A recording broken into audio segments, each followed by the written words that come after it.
have been changed to protect the innocent. Fatima Cigarettes, best of all long cigarettes, brings you Dragnet.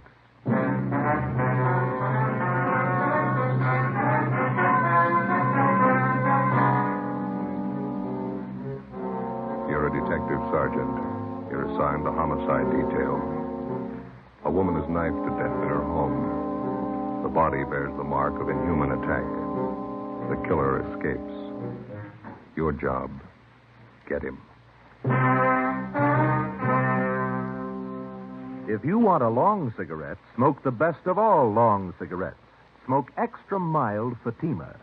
Yes, Fatima is the king-size cigarette which contains the finest Turkish and domestic tobaccos superbly blended to make it extra mild, to give Fatima a much different, much better flavor and aroma than any other long cigarette. That's why Fatima has more than doubled its smokers coast to coast. Enjoy extra mild Fatima yourself. Best of all long cigarettes. It's wise to smoke extra mild Fatima. It's wise to smoke extra mild Fatima.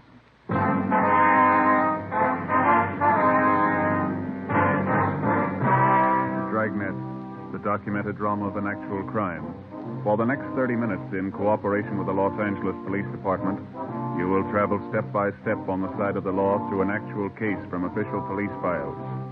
From beginning to end, from crime to punishment, Dragnet is the story of your police force in action.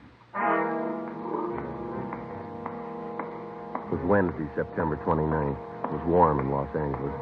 We were working the night watch out of homicide detail. My partner's Ben Romero. The boss is Captain Blaine Steed. My name's Friday. I was on the way back from the interrogation room. It was 11:23 p.m. when they got to room 42. Homicide. Hi, Lorraine. Hello, Joe. Like type this up for me? This dead body report. Yeah, okay. Thank you. Joe, How you doing? they bring Palmer in yet? He's in the interrogation room. Captain's with him. What's his story? He claims he had nothing to do with it. You contact any of the boys' relatives? Says he hasn't got any in town. It was just him and his mother. You called Juvenile Hall, didn't you? Yeah, they'll look after him for the time being. Pretty big shock for a kid. Yeah. Did you get anything out of him? Harry and I have been talking to him. Just starting to make sense. You want to lend a hand? Sure.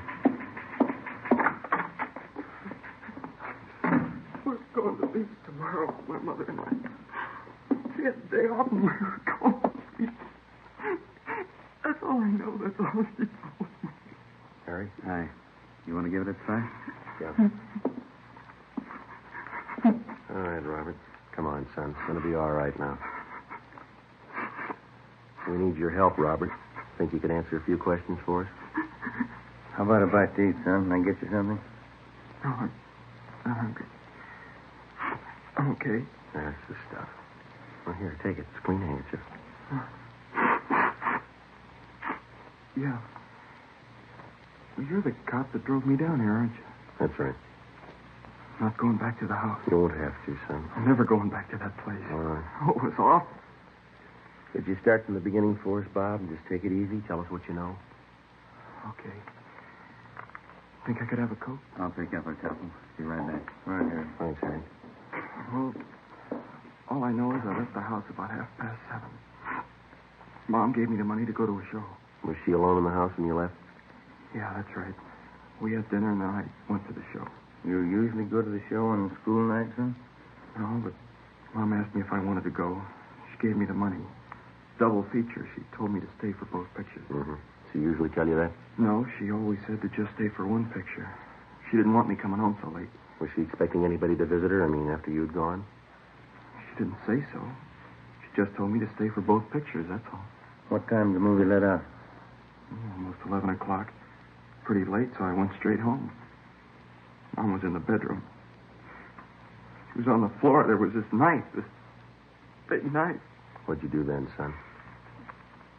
I ran outside, hollered. Wallace's came over from next door. Went inside and looked, and they called the cops. That knife you saw in the bedroom. There was blood on it, all over it. It was terrible. Did you ever see the knife before? Yeah. Yeah, Roy gave it to my mom last year. It's a bowler knife. Who is this Roy? Mom's boyfriend. One of them. He's in the Navy. Was he at your house tonight? I told you, it was just Mom and I. Roy had a fight with Mom about 2 weeks ago. He said he didn't like her having other boyfriends, and they had a fight. They argued, is that what you mean? Yeah. And once Roy slapped my mother. You want one of these, Joe? No, thanks, Harry. Okay. There's your Coke, Rammy. Oh, yeah. Son, did you know most of your mother's friends? Most of them, yeah. Can you think of any of them who might have wanted to hurt your mother? I don't know. Roy Palmer, maybe. He was mad at her. He's the only one I can think of. I don't know. I don't want to think about it anymore. All right, son. We won't bother you anymore tonight. Thanks a lot. Yeah. Ben, Mm-hmm. you want to follow through with juvenile hall, see if the boy's taken care of? Okay. You going to be in the interrogation room? Yeah, I got a few more questions for Roy Palmer. Right. Check you later. Okay.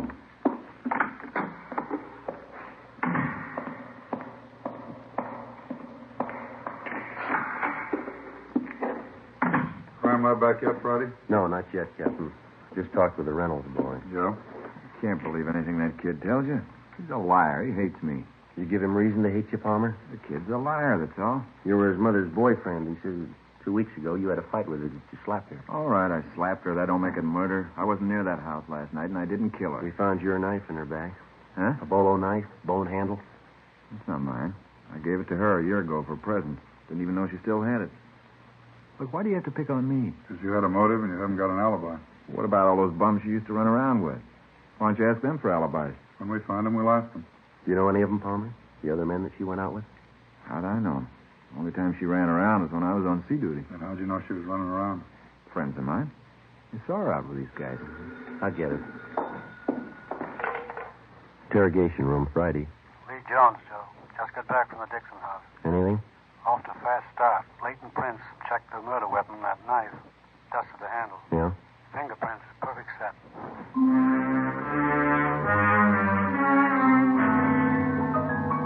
Captain Steed and I took the suspect, Roy Palmer, down the hall and had his fingerprints taken. At the same time, across the street in the crime lab, a set of fingerprints were lifted from the weapon which had taken the life of Mrs. Betty Dixon. The two sets of prints were checked and rechecked. They didn't match. Every object in the murder house was gone over for fingerprints and further evidence. Roy Palmer's fingerprints were on none of them. He was released pending further investigation. The only suspect in one of the most savage murders in the history of the city was free. The next morning, Captain Steed and I met with Chief Detective Thad Brown. How about the dead woman's son? Did you talk to him again? Well, Romero's with him now. He's taking down a list of all the people that his mother knew, friends, neighbors, everybody. No luck yet with a set of fingerprints? No, we've got no record on him. Checking him through Washington, we ought to get a kickback pretty soon. Set of prints and a piece of envelope. That's the physical evidence, huh?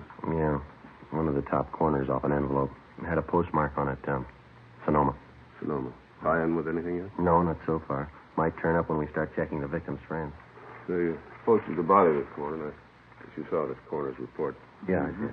I don't have to tell you, you're not after an ordinary killer. 23 knife wounds. Revenge motive, maybe. Yeah. The reaction of the dead woman's neighbors, that's what's got me stopped. No one heard a thing? Mitchell and Didion are still covering the neighborhood. Haven't found anyone yet who saw or heard anything unusual. Well, I can't buy it. A woman isn't just cut down like that without some kind of a commotion. Besides, the homes in that neighborhood are fairly close together. Shouldn't take much to make yourself heard from one house to the other. No sign of robbery or burglary? No, according to the boy, the house is intact. Nobody touched anything. It leaves you with the boyfriend angle. Lover's quarrel. We're stuck with it, yeah. Hi, Chief. Romero? Go ahead. How'd you make out? Better than I thought. Boy was over most of his shop this morning. Did he talk? 5 pages of names and addresses. He gave me all of them. Well, how about that boyfriend angle? Oh, about half a dozen names. Seems the mother had quite a social life since the boy's father died. You confirmed the boy's story about going to the movies? Yeah, it checks out. Pretty nice kid, considering the environment he's been raised in. Well, how about those names, Ben? Any of them list Sonoma as their hometown? No, I don't think so. Let me check here. Okay. No. Huh? No, none of them. All right, you better start digging into that list. Postmark may tie in later. Meantime, you still have that set of fingerprints. No chance for a mistake there. When you reach the right man, those prints will connect him with the killing. That makes it simple for you. Hmm? Prince will tell us who he is. You got only one answer to dig for. Yeah. Where he is. Thursday, September 30th, 11 a.m. We started checking the list of the murdered woman's friends through R&I for any possible criminal records.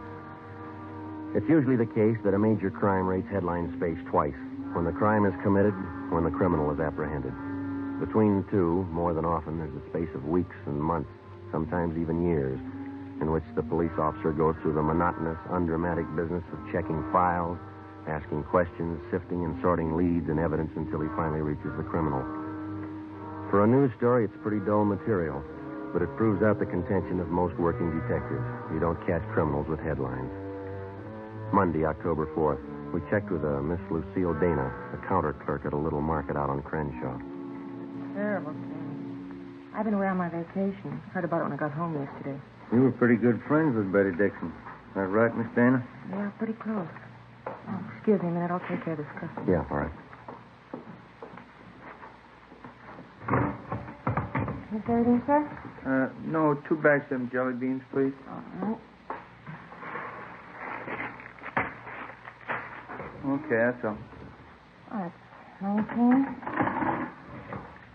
87. 9. 87. This is not marked. Just a minute. Tommy? Yeah. Number 2 corned beef. How much? Just a minute. 67. Thanks.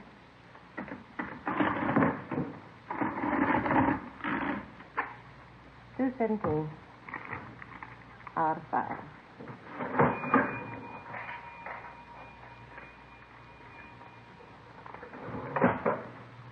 $2.17 to 20, 25, 50, $3, 4, 5. Mm-hmm.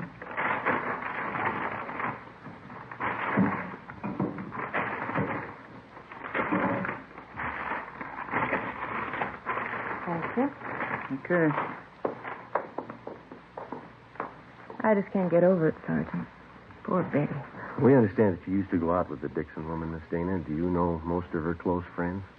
Well, most of her men friends.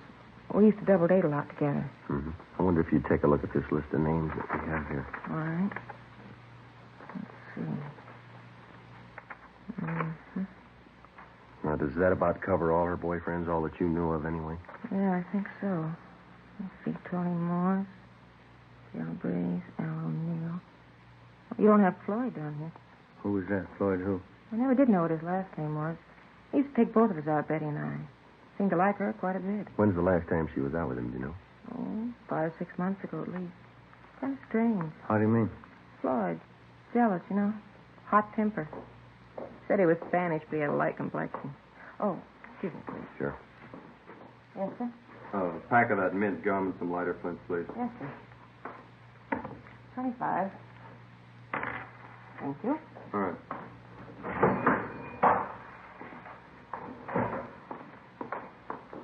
Could you describe this Floyd for us, Miss Dana? Well, he was kind of fresh and conceited in some ways. He was attractive. A lot of fun. How about his physical appearance, weight and height? About 6 feet, I'd say. Nice build. 180 pounds, I guess. Mm-hmm. Dark hair, dark brown eyes. Good dancing. How do you and Miss Dixon get along? Oh, I don't think he did. Floyd and Betty used to fight all the time, but she used to fight with Roy Palmer, too. I don't think Floyd did. Is he in town now, do you know? No, I don't. As I say, last time I saw him was 6 months ago. Would you know if Mrs. Dixon saw him recently? If she did, she didn't tell me. You have no idea then where we could get in touch with this Floyd. Well, no, I don't. He's from up north originally. Is that so? Yeah, Sonoma. Ben and I went back to the office and got up a teletype to the Sonoma Police Department along with a description of the suspect named Floyd. Then we checked with the 16-year-old son of the murdered woman.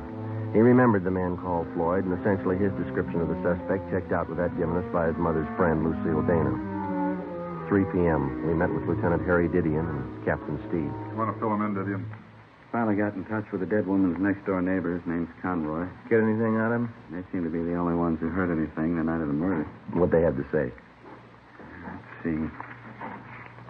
Yeah, they saw Mrs. Dixon's son, Robert, leave the house about 7:30 the night of the murder. And nothing till 8:30. Yeah? Heard loud pounding on the back door of the Dixon home. The door finally opened. They heard an angry woman's voice invite the person in. A man? Yeah. Any description? Not much. She was tall, good build. Not much, Jack. Go on. Neighbors said it was quiet then for about an hour. And they heard a woman crying, said it sounded like Mrs. Dixon. They make out any of the conversation? I got it right here. About 9:30, they heard Mrs. Dixon, a lot of loud talking. She said, "Why don't you kill me then, Floyd? Put me out of my misery." Mm-hmm. Anything else? They said it was quiet between 9:30 and 10. And they heard something that sounded like the thud of a body falling on the floor, a piece of furniture overturned. No screams for help. Funny, but the neighbors say no. The only other thing they heard was Mrs. Dixon. Here's a quote. She said, "Do a good job, finish me off." None of the neighbors thought of calling the police. Well, they told me they didn't want to get mixed up in a family fight. None of their business. She had quite a few men visitors. That's all of it, huh? No, one more thing. I guess this is what made the neighbors think everything was all right. About 10:15, they heard a man's voice, couldn't make out any words. Then they heard Mrs. Dixon say, "Please kiss me goodbye." Mm-hmm. A few minutes after that, they heard someone leave for the back door. They see him? Not very good. I think it was the same man they saw go in. Pretty tall, good build. That's it. Where does it leave us? Pretty weird. How about that? Oh, I don't know. She was supposed to be a sane woman. She'd have to be pretty drunk to ask a man to kill her. The man would have to be pretty drunk to take her up on it. Why the killer used that bolo knife on the victim? That piece of envelope we found by the body. Yeah, it was postmarked Sonoma. There's a state mental hospital up there. Just a hunch. Maybe we're dealing with a maniac. 4 p.m., Monday. R&I could give us nothing because of the meager description. Ben and I checked out of the office and went over to the state building to the Department of State Institutions. First, we checked the name Floyd through the files, using it as a last name, then as a first name. We failed to connect. Either the names didn't fit the description of the suspect, or they were elderly men still confined to the institution at Sonoma. We checked through the files using Floyd as a middle name. We came up with 2 recent parolees from Sonoma. Both matched the description almost perfectly. Both had the middle name of Floyd. We checked out the first one, Charles Floyd Johansson. We found out that he'd been returned to Sonoma almost a month before. The second parolee still had his freedom. We took a set of his fingerprints back to the office and had them checked out with a set of prints found on the murder weapon. How's it shape up, Joyce? Richard Floyd Coleman. That the right name? Yeah. Any make? He's your killer.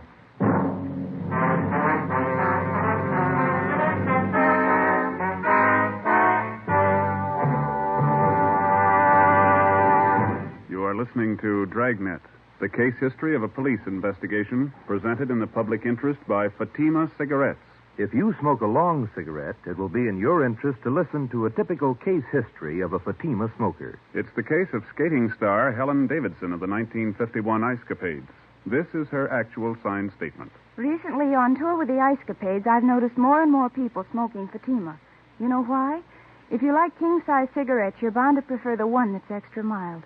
I know I do.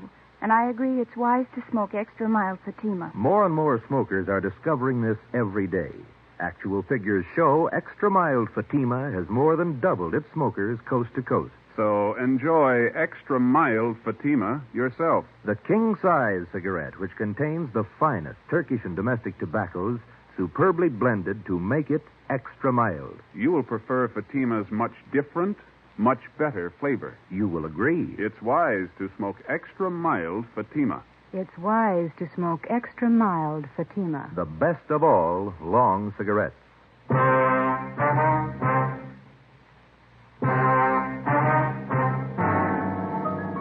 Monday, October 4th, 7 p.m.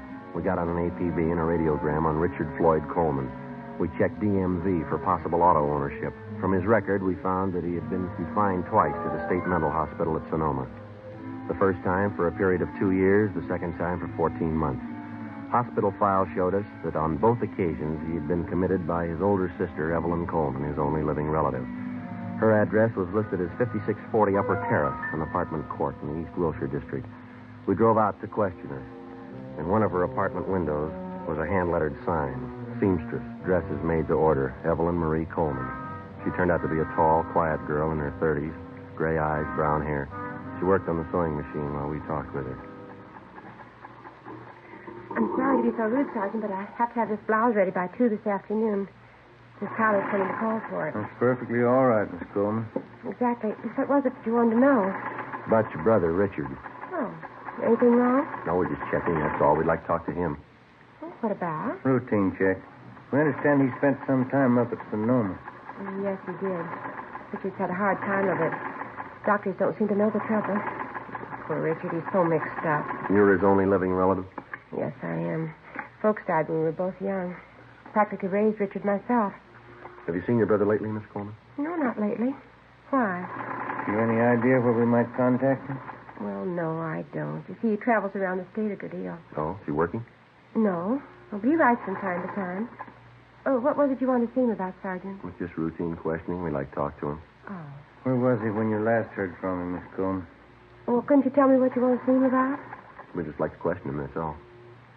Well, what about? You can tell me. Is your brother in the city now? Oh, I don't know. I just got back. I haven't heard from him in 2 weeks. Almost 3 weeks. Does he usually stay here when he's in town? Well, sometimes, yes. Is Floyd in some kind of trouble? Is that the name he usually goes by, Floyd? Well, most of his friends call him Floyd. Why? You think he might be staying with one of his friends here in the city? He might be. I don't know. Look, Sergeant, if Floyd's in trouble, you can tell me. I've seen him through lots of trouble before. Not this kind, miss. Women? Oh. I wish there was something I could do. Where was he when you last heard from him? He was in Santa Barbara. He wrote me. Please, Sergeant, why do you have to see Floyd? Excuse me. Yeah, sure. Hello? Oh, yes, Miss Tyler. Uh-huh. Well, maybe just a few minutes late. Would 2:30 be all right? Oh, fine, thank you. All right, Miss Tyler, bye. Have to hurry. Mrs. Tyler's blouse. Sure, you go right ahead. I really don't make much of a dressmaker, but I'm saving up. I'm going to buy a place in the valley farther out. Be fine for Floyd and me. Be awfully good for him. Floyd has to get away from excitement. He's awfully nervous. Say, Miss Coleman. Yes, Sergeant? Are those your brother's suitcases in the alcove back there? Yes, they are. They've been there for a month. I keep his odds and ends for him. I'm sure he hasn't been here in the past month. Oh, yes, I'm sure. Please, Sergeant, why don't you tell me the truth? I've been through this before. There's trouble with Floyd. What is it this time? It's pretty bad. Well, what is it? We want to ask him about a murder. Oh, no, he wouldn't do that. You sure it was Floyd? We'd like to talk to him.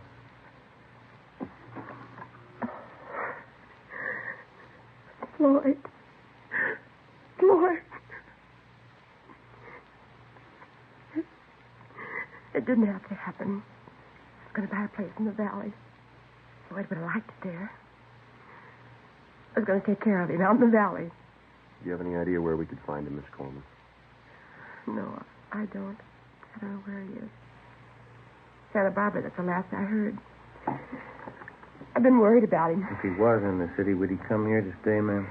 Well, he did before, yes, but I don't know about now. Does he have a car? No, not that I know of. No, I don't know what he's living on. He doesn't have any money. Who was the woman?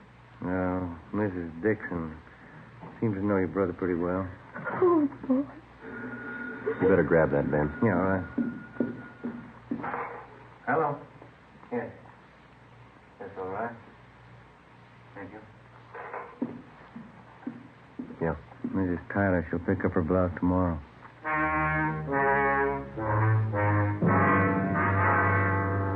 Ben and I left Evelyn Coleman's place and went back to the office. A stakeout was placed on her apartment. 2 days went by. Nothing happened.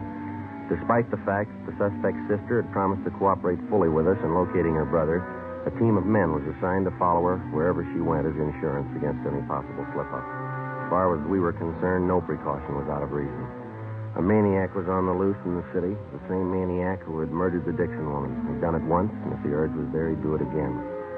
We sweated out the next 3 days. On the afternoon of the 6th day, we got an urgent call from one of the parole officers in the State Institutions Department, a Miss Gertrude Vaughn. Ben and I went over and checked with her. Call came in about 20 minutes ago, Sergeant. Man's voice. What do you have to say? He wanted to talk to me about the Betty Dixon case. Seemed nervous. You say you knew anything about it? I didn't want to frighten him off asking too many questions. I got the idea he had something he wanted to get off his mind. Well, did he mention anything specific? I mean, names, places, anything like that? No, but I got the impression he knew quite a bit about the case. What else? He promised he'd be here by 4 o'clock. Said he'd be ready to talk. Mm-hmm. Well, it's 2:45 now. All right, Ben. Okay. Pull up a chair. We waited. 3:15, 3:30, 3:45. No sign of the anonymous caller. 4 p.m. Still no sign. We waited. At 4:30, the office door opened and a tall, thin girl with brown hair came in and walked straight toward the desk of Parole Officer Gertrude Vaughn. We saw Miss Vaughn motion the girl across the room toward us. It was Evelyn Coleman. Sergeant. Miss Coleman? How are you? I know where Floyd is. I'll take you to him. 4:35 p.m. Ben and I left the state building with Evelyn Coleman, got in our car, and drove north across the city, according to her directions, until we got on Highway 66. We continued driving north out of the city. Evelyn Coleman sat quiet in the back seat, looking at her hands folded in her lap. Except for directions, she said nothing. Approximately 3 miles out of the city, she directed us off onto a county highway. We drove east for a few miles, then we turned north onto an unpaved road lined with eucalyptus trees. We'd gone a little less than a mile when she directed us to pull up. We can walk the rest of the way. Okay. It's not far. All right. This way.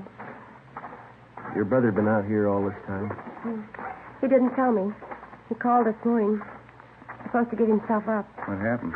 I don't know. He's worse now, I think. Could hardly understand him on the phone. Doesn't make sense. Is he alone now? He was when I left him. We go across this field here. Okay. Yeah. Is your brother armed? No. That it over there? Yeah. Shack by the trees. You'll see he's treated right. Yes, ma'am. We'll see to it.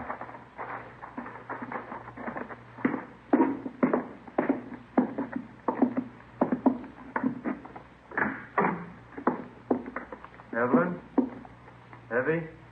I brought them in, Floyd. They'll take you back. I'm Richard Floyd Coleman. I want to tell you I killed Betty Dixon. All right, Ben. I wanted to marry her. She didn't want it. She dared me to kill her. I grabbed a knife. We can talk about it later, huh? She was lying on the floor. She said, "Kiss me goodbye." I held on to her. She seemed to go to sleep. We have to go, Floyd. You tell him, Evie, I loved her. You tell him that. Yeah, I will. She dared me to kill her. She said I didn't have the nerve. She asked me to. Yeah, all right. Come on. Try to tell him that at the hospital. Yeah. I'm not crazy.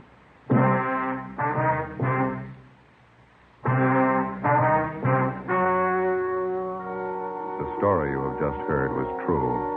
Only the names were changed to protect the innocent. On December 4th, trial was held in Superior Court, Department 86, City and County of Los Angeles, State of California. In a moment, the results of that trial. And now, here is our star, Jack Webb. Thank you.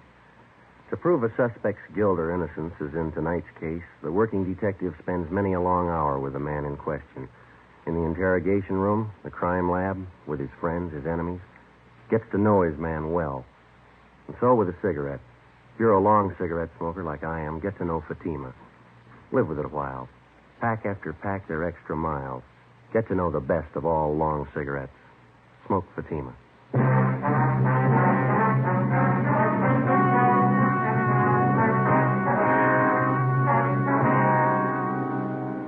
Richard Floyd Coleman was examined by 6 psychiatrists appointed by the court and was found to be criminally insane. He was committed to the state mental hospital at Mendocino for an indefinite period of time.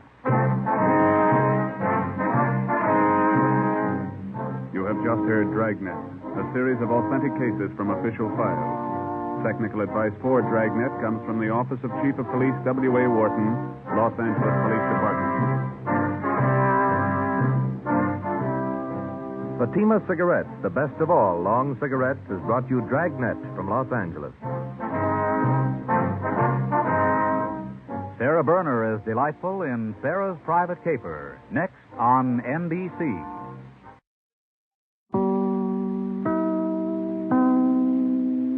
Next, Dragnet, an authentic story from police files on NBC.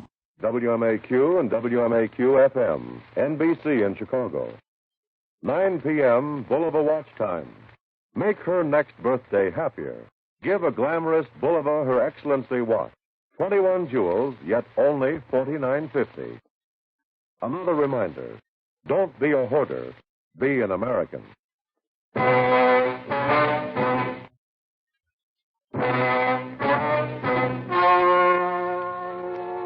story you are about to hear is true. Only the names have been changed to protect the innocent.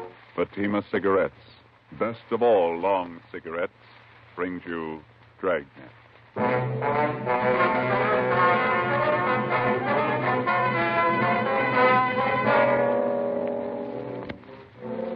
You're a detective sergeant. You're assigned to narcotics detail. A large hospital in your city is held up. $10,000 in high-grade narcotics is stolen. The bandits escape. Your job, get them. If you want a long cigarette, smoke the best of all long cigarettes. Smoke extra mild Fatima. Yes, Fatima is the king-size cigarette which contains the finest Turkish and domestic tobaccos superbly blended to make it extra mild. To give Fatima a much different, much better flavor and aroma than any other long cigarette.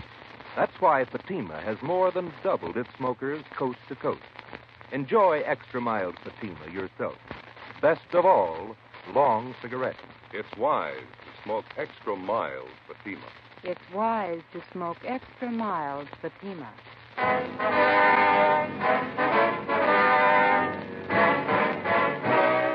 Dragnet, the documented drama of an actual crime. For the next 30 minutes, in cooperation with the Los Angeles Police Department, you will travel step by step on the side of the law through an actual case from official police files. From beginning to end, from crime to punishment, Dragnet is the story of your police force in action. It was Monday, October 23rd. It was foggy in Los Angeles. We were working a day watch out of narcotics detail. My partner's Ben Romero. The boss is Captain Colonel. My name's Friday. It was 7:16 a.m. when we got to St. Christopher's Hospital, the pharmacy.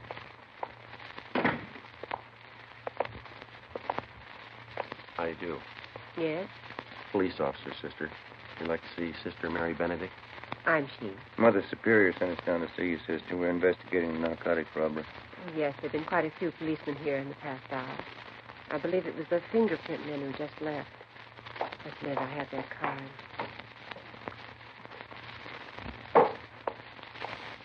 Yes, there was from Leighton Fingerprint Division. Stahl and the boy from Leighton Print. Yes, that's right. Sergeant Harlan Stahl. Sister, we're the investigating officers assigned to the case. This is Sergeant Romero. My name's Friday. Are you a lieutenant? No, I'm a sergeant. I wonder if you could start right from the beginning for us. Just tell us what you know about the robbery. Well, after Mass, I went to breakfast, and then I came downstairs here to the pharmacy to open up. You keep the pharmacy locked overnight? Oh, yes, always. We always assign an intern on night duty. He has the key in case any medicines are needed during the night. He's authorized to issue what may be needed upon the doctor's request. Who else has a key to the pharmacy, sister? Well, there are just 3 keys. Mother Superior keeps one at her desk, and we have one for the intern on duty, and I have one. All right. You want to go on? When I got down here this morning, I started to unlock the door and found it ajar. There were no lights on. I snapped on the wall switch. That one. Mm-hmm. That's when I saw young Jimmy Lyons. That's the intern? Yes, he was unconscious on the floor. I could see his head had been cut. He was bleeding profusely. What'd you do then? I called Mother Superior, and she came right down. Dr. Spencer was summoned. He came in and started administering aid to intern Lyons there on the floor. Is that when you found out the narcotics were missing? No, not just at that moment. Both Mother Superior and myself were quite worried about young Lyons' condition. It was really Mother Superior who first noticed the narcotics safe had been tampered with. Your stories don't exactly jibe there, sister. How do you mean? Mother Superior gives you credit for first noticing the theft. Oh, my, no. She's very charitable, but she's the first one that pointed to the safe. She's very observant. I understand. Go ahead, please. Upon checking the safe, we found that someone had taken our entire store of narcotics. Everything. Was that the safe over there? Yes, that's the narcotics safe. Don't touch that, Mr. Friday. No? No, never. Nothing is to be touched until the police have completed their investigation. Clues. Well, we're the police, sister. Then do you have all the clues you need? Well, I wouldn't know, but the men from Latent Fingerprints have dusted everything here, so it's all right to touch things now. That was Mr. Holland's stone, isn't it? Yes, that's right. Oh, I didn't know. We understand you have the inventory list. Yes, I have it on my desk.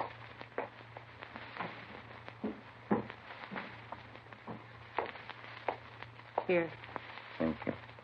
We keep a running inventory, so that's the exact amount that's missing. Yes, ma'am. Cocaine and morphine. No bird's eye, Joe. Big haul. Looks like about 10,000 worth. I'd like to have a copy of this inventory, sister. Would you take the carbon? I like to keep the originals for my monthly file. That'll be fine. Outside of this intern Lyons, nobody saw whoever it was. No.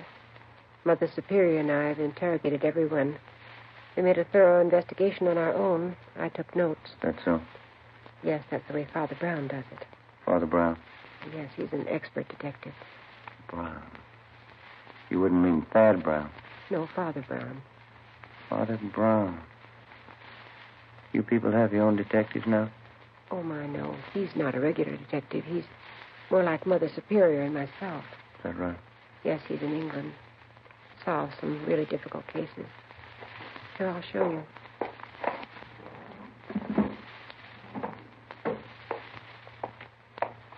See right here?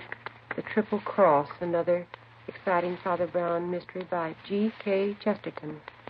Oh. Yes, I have all but one of the Father Brown books. Mother Superior has it. I get it after she finishes. Mm-hmm. What's the condition of the intern? He's resting comfortably. Dr. Spencer says he'll be all right. Had to take 9 stitches in his scalp. We'd like to talk to him. I'm sure that'll be all right. I don't have to tell you we all think this is a terrible thing. Yes, sister, it is. All those narcotics. Whoever took them will distribute them, won't they? Well, that's our guess, sister. The stuff will be sold to addicts. What makes a dope addict? How do they get started? Why do they do it? I don't know, sister. I give you a lot of reasons. None of them good. None of them good. And for a few moments of what? Tonight they have it, and tomorrow they have nothing. That's about the size of it, sister. Stars are setting, and the caravan starts for the dawn of nothing. The Bible. No, Omar Khayyam.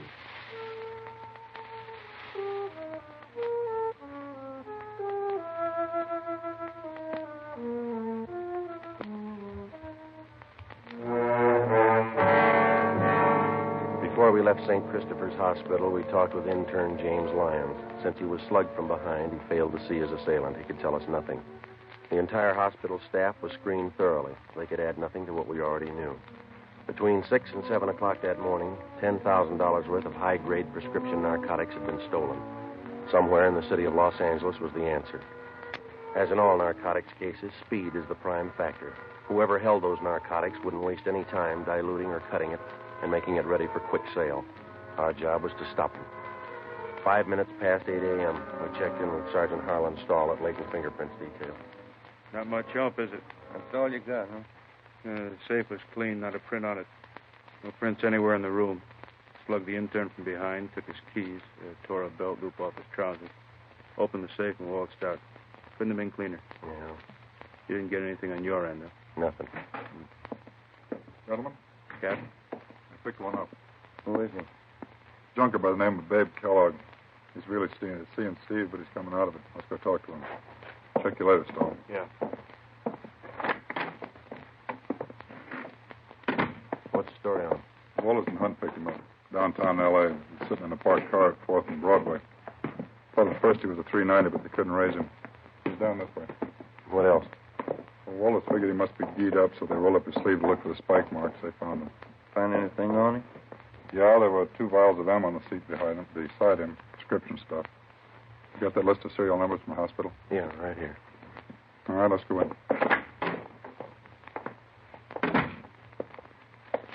Wallace?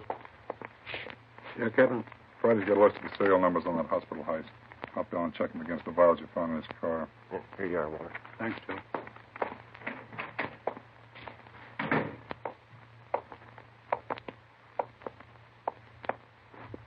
How you feeling, babe?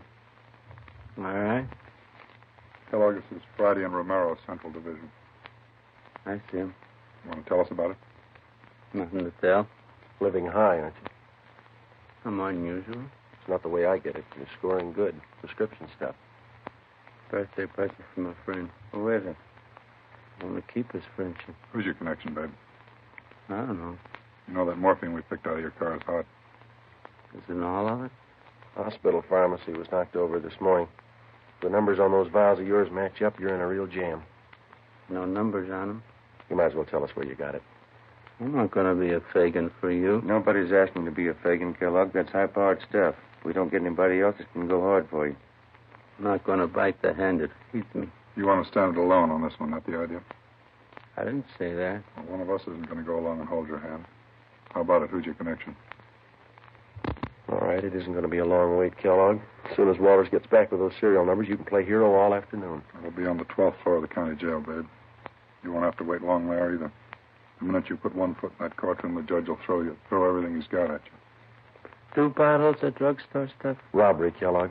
$10,000. Well, this is good, but 2 bottles ain't worth that much. And you only show a part of it. Maybe you got the rest of it at your plant. You got my plant. 1931 Essex. 4-wheel brake. Your car's being checked out. Didn't find any more, did you? No. I couldn't be that lucky. You feel pretty good now, but you'll get a yen on. You won't help me. You never do. When's the last time you helped us? Your memory's worse than mine. I helped you. I helped you guys a lot. Don't you remember the Frank Smith plant? No. 1933, Friday night last. I led you right through Smitty's plant. Smitty didn't have no geezer like he found on me. He was a big man. We turned up 4 kites on him. Not for us, you didn't. Sure I did. Right here in Kansas City. I done you a big favor that night. Friday night last. A different town and a different night, babe. You're kidding. In St. Louis? Seeing Steve. Yeah. Don't kid me along. This is Kansas City. Where is St. Louis? You're in Los Angeles, babe. Los Angeles, California. You're kidding.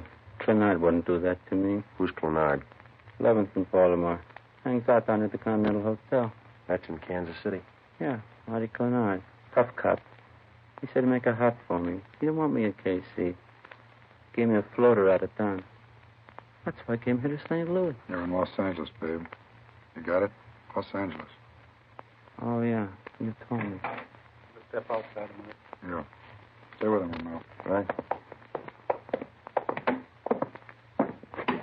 That's it. Checks out, huh? Somebody cut through the serial number stamps on the vials, but you can still make them out. The 2 vials of morphine we found in Kellogg's car were from the hospital pharmacy. Thanks, Walter. Let's try it again, Friday. Right.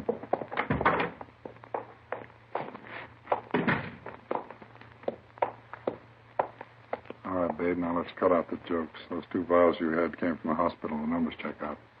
No numbers on those vials. How do you know? You probably didn't even look at them. Oh, yeah, I looked. No numbers on them. We found them, all right. I don't see how you could read them. I couldn't. Why not? Somebody scratched them off. Who, babe? You wouldn't know. Try it. How much heat do I have to stand if I take it along? Plenty. There was an intern slugged on that job. Hurt pretty bad. They're going to tag you for assault, too. I never hit anybody in my life. How do we know? I just told you. We don't know you didn't pull this job. We haven't got any proof. Once more, what's the count? Goes like this, babe. First-degree robbery, 5 years to life. Assault with a deadly weapon, 1 to 10. Violation of the State Narcotics Act, 1 to 15. You can add. I'll lose you up there. You can get a real yen on by that time. There's no buzzing up at Q. I can't go that route. Where'd you get the stuff? I'd rather be a Fagin than spend 50 years at the joint. You convinced us. Where'd you get it? Anybody turned Fagin before they spent 50 years at Q. No, I can't go that route. Where'd you get it, babe? From some jaw topper. Who? I gave him $700. Clean me. Who? Company, passing himself off as a croaker. I can spot a guy's been hitting speedballs a mile away. I knew he wasn't any croaker. What was his name? He was scoring good somewhere. Oh, that's Cecil and Mary. Now I know where he got it. Give us his name, babe. He's a bit clear in pictures running Castle. Where is he? Yuma, Arizona. On location. How could he be on a location when you bought that stuff from him this morning? Off the plane this morning. He was on his way. Leonard Castle. Picture actor, that right? You got it. Run it down. 10 a.m. We checked the name Leonard Castle through R&I. We found nothing. We looked in the phone book and got the number. Garfield 3711, Central Casting. Central Casting. Los Angeles Police Department calling. Yes, sir. Do you have a Leonard Castle registered with you? One moment. Yes, we do. Wonder if you could tell me if he's working. Oh, just a minute. I have his card right here. Yes, he's working. He's doing crime report for Schumann and Kester, independent production. They're shooting over at Soundstages Incorporated. You're working today? Yes, he is. You're sure that company's not on location? No, we have no location showing for that picture. Well, could you give me his call, please? Surely. He had a 9 o'clock call today, stage 3. Did you wish to see Mr. Castle? Yeah, You shouldn't have any trouble locating him over there. we'll find him.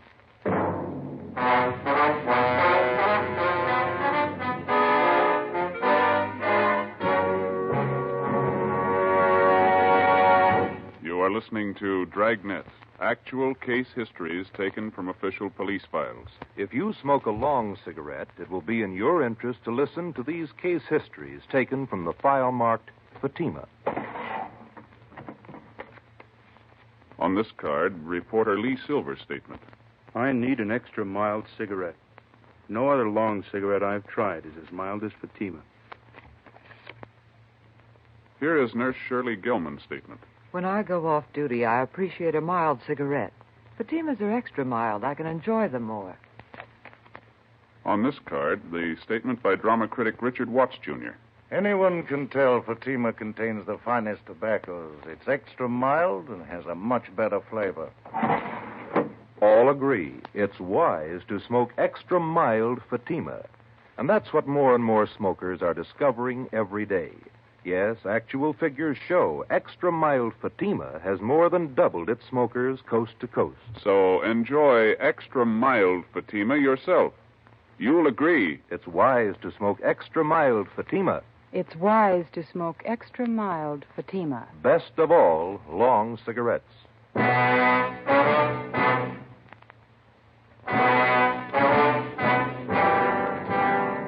10:30 a.m. Central Casting gave us Leonard Castle's home address, and Detectives Long and Hunt went on immediate stakeout. Ben and I drove out to Soundstages Incorporated and checked in at the reception desk. We showed them our identification. We were issued a pass to Soundstage 3. This is stage 1. Stage 3 ought to be down there. Yeah. Not a very big lot. No, it's pretty small. Watch the truck, Ben.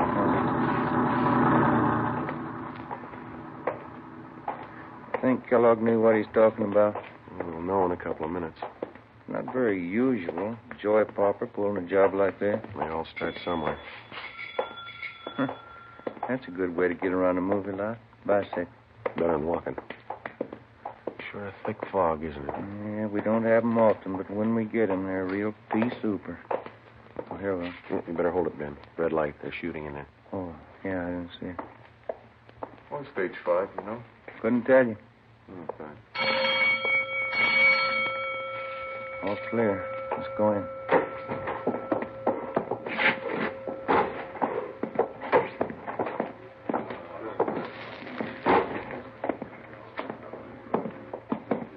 Hey, fella. Yeah. Wonder if you can tell us where we can find Leonard Castle? Sure. Rosie, call Lynn Castle, will you? Fellas want to see him. Okay.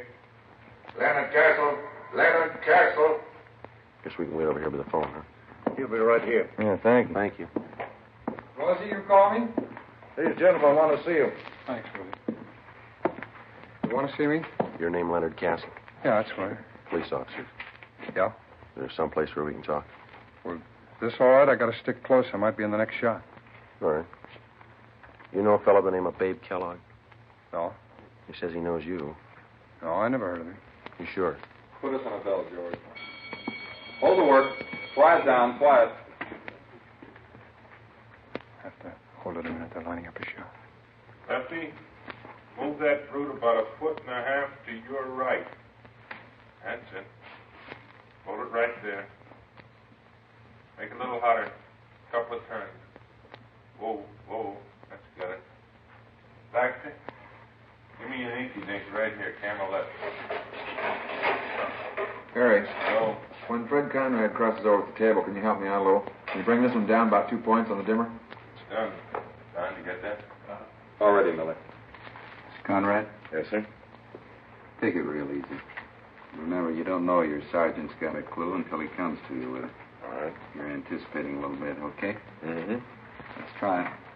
Bob, what's that mic shadow? We're getting it on that wall. Am I out now? Not too much. You come in a little. That's fine. You're clear. All ready? All right, we can try one. Turn them over. Rolling. Speed. Action. All right, Chief. As soon as I get all the clues, I'll be right down.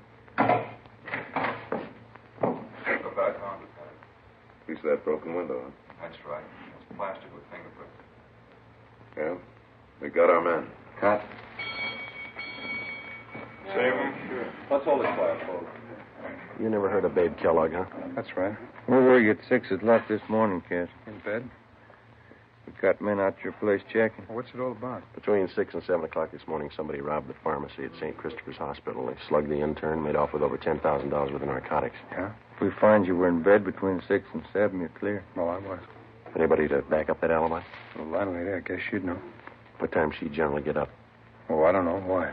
She couldn't very well back you up. She was still asleep. Well, she's usually up early. Thought you said you didn't know what time she got up. Well, I meant I don't usually know. But you knew this morning. No. And you don't know Babe Kellogg. Simmer down, everybody. Let's have it quiet. Line them all. What do you read on that junior, Harry? 9 plus. Make it a little hotter. A little harder, Jack. That's it. Move. 10 plus, Steve. That's it. How about it, Steve? Anytime. Turn him over. Rolling. Speed. Action. All right, Chief. As soon as I get all the clues, I'll be right in. Look what I found, Jack. Piece of broken window, huh? That's right. It's plastered with prints. Yeah? We got our man. Cut. Jake, you said plastered with prints. Oh. The line reads plastered with fingerprints. You got to say the whole word. They'll never know what you mean in Vancouver. Come here, I want to talk to you. Yeah. Hold the work. Keep it quiet. That's Millie. He's a tough director, but he's a good one. How long you been doing this kind of work, Castle? Oh, 6, 7 years. What pictures you been in? Oh, I don't think you'd have noticed. They're mostly small parts. What kind of part you got in this picture? I play a cop. What would you like to do? In this picture? No, I mean, what's your ambition? You going to stay in pictures? Yeah, I'd like to. I'd like to get a few bigger parts if I could. It's pretty tough to try and sell yourself to producer if you can't see you on film. Money's pretty good, though, isn't it? Well, it all depends. It's a different deal on each picture you do. Mm-hmm. You have an agent? No, I did have. Wasn't doing anything for me, so I let him go on. Not represented now. Pretty hard to build any kind of a name without an agent, isn't it? It all depends. If you can keep up a good front, nice car, that's all that counts in this town. You really believe that, do you? Don't you? Well, I don't know much about it. I'm not an actor. You said you didn't know Babe Kellogg at all, didn't you? No, I don't know. You said you saw your landlady at 6 o'clock this morning. No, I didn't say that. Well, there's Theodore Milton, the director. Would you like to meet him? What time did you see your landlady this Oh, morning? Mr. Milton. Yeah, Castle? When are you going to get to me, Billy? You need me in the shop? No, still on the same thing. Won't get to you till after lunch. Yeah. You can stay with your friends. Okay. What time do they break for lunch, Castle? Well, this company usually breaks around 12:30. It's only 11:15. Maybe we can go outside and talk. The director said he didn't need you. Why, you never want to believe the director. It's always the first assistant. We could check with him, couldn't we? Well, I don't like to do that. I hate to ask any favors. Said he wasn't going to use you till after lunch. Well, it isn't a good policy to bother the first assistant. Well, it's probably better in here anyway. I didn't see any place to sit down outside. Unless you have a car in the lot. Do you have a car? No, I don't. But you told us you had a car. No, I didn't tell you that, did I? Well, you said something about keeping up a good front, nice car. Isn't that what you said? Oh, sure, I have a car. I don't know what I was thinking about. Yeah, I have a car. Mm-hmm. I thought you said you had a car. Well, I tell you, this picture act will drive you crazy. I don't know what I'm saying half the time. Maybe you made a mistake about Babe Kellogg. Do you know him? No, I'm sure about that. I don't know any Babe Carson. Kellogg. You're Kellogg, you know. I don't know him. Would you mind showing us your wallet? Well, what for? You want to see my identification? Can we see the wallet, please? All right. Here you go. No, you hold it. Would you open it up? Okay. Quiet, please. All right, Steve. Yeah, okay. Turn him. Rolling. Speed. All right. Nice and easy now. Fingerprints, Jake. Right. Action. All right, Chief. As soon as I get all the clues, I'll be right in. Look what I found, Tom. Piece of broken window, huh? That's right. It's plastic with fingerprints. Yeah? We got our man. Cut. Sim. No talking. Let's see how much money you got in your wallet, Castle. No, you hold it. Just count it for us. Oh, there it is. What about the rest of it in there? All right, I didn't see it. All right, count it. Just a few hundred here. Count it. All right. Let's see. Well, I can see 4 50's right there on top. That's 200, isn't it? Yeah. It's 300. 400. 450. Yeah, go on. I didn't know I had this much. That's 250 more. That makes 700, doesn't it? It's more than I thought I had. There's 2 more 10s and a 5 there. That's $725, Castle. Yeah. Doing pretty well on this picture, aren't you? It's not all picture money. All right, you can put your wallet away. Thanks. If you didn't make this money on the picture, where'd you get it? Played a little cards last night. Play pretty late? Yeah, pretty late. Weren't you tired this morning? No. Not even when you got up at 6? Did I say I got up at 6? Now, listen, Castle. You don't know what you said, but one thing's sure, you're lying to us. You know Babe Kellogg, and you know him well enough to sell him 2 vials of high-grade morphine. Oh, you're wrong about that. All right, then you set us straight. Kellogg says he paid you $700 for this stuff. You got over $700 in your wallet. That's more than you need for lunch money. Now, this could be a coincidence. You set us straight. Well, you're wrong. Where'd you get the money? Turn him. Rolling? Steve. Action. All right, Chief. As soon as I get all the clues, I'll be right in. Look what I found, Tom. Piece of broken window, huh? That's right. It's plastic with fingerprints. Yeah? We got our man. Cut. All right, once more. Where'd you get the money, Castle? I told you I played cards. It won't do. Got the keys to your car? I can't leave. We'll get you excused. We want to look at your car. No, don't do that. All right, then. Do you know Babe Kellogg? I don't know. Turn him. Rolling? Steve. Action. All right, Chief. As soon as I get all the clues, I'll be right in.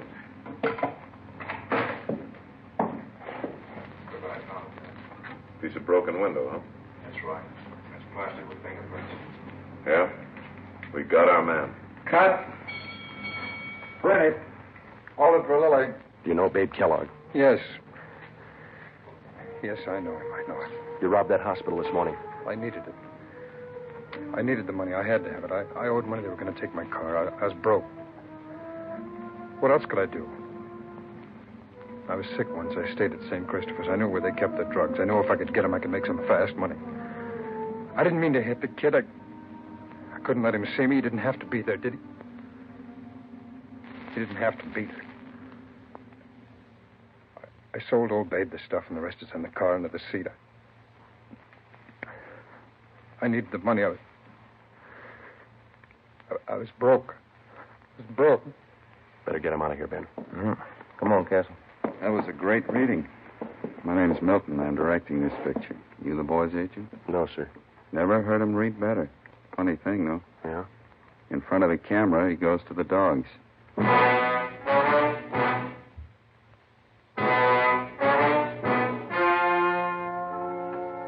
story you've just heard was true. Only the names were changed to protect the innocent. On January 28th, trial was held in Superior Court, Department 91, City and County of Los Angeles, State of California. In a moment, the results of that trial. And now here is our star, Jack Webb.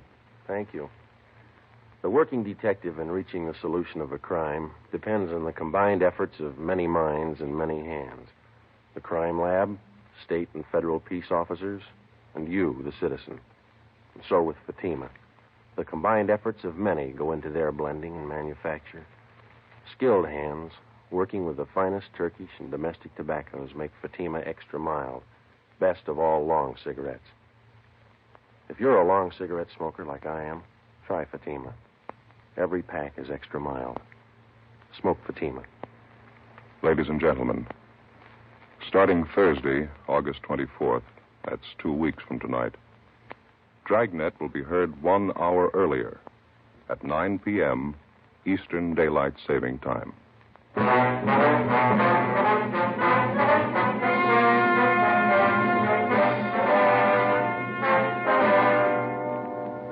Leonard Francis Castle was tried and convicted of first-degree robbery and violating the State Narcotics Act. He received sentences as prescribed by law. Alfred Babe Kellogg was convicted of violating the State Narcotics Act. Both men are now serving their terms in the state penitentiary. You have just heard Dragnet, a series of authentic cases from official files. Technical advice comes from the Office of Chief of Police W.H. Parker, Los Angeles Police Department. Fatima Cigarettes, the best of all long cigarettes, has brought you Dragnet from Los Angeles.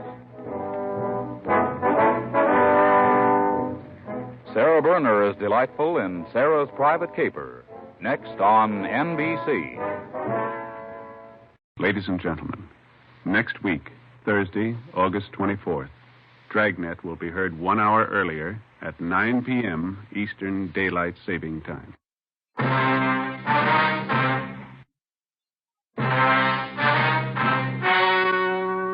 The story you are about to hear is true. Only the names have been changed to protect the innocent. Fatima Cigarettes, best of all long cigarettes, brings you Dragnet.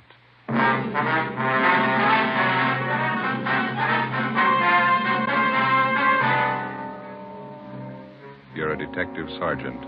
You're assigned to Juvenile Bureau. A vicious case of wanton and willful destruction of private property occurs in your city. Suspicion points to a juvenile. Your job, find him. If you want a long cigarette, smoke the best of all long cigarettes. Smoke extra mild Fatima. Yes, Fatima is the king-size cigarette which contains the finest Turkish and domestic tobaccos superbly blended to make it extra mild, to give Fatima a much different, much better flavor and aroma than any other long cigarette. That's why Fatima has more than doubled its smokers coast to coast. Enjoy extra mild Fatima yourself. Best of all, long cigarettes. It's wise to smoke extra mild Fatima. It's wise to smoke extra mild Fatima.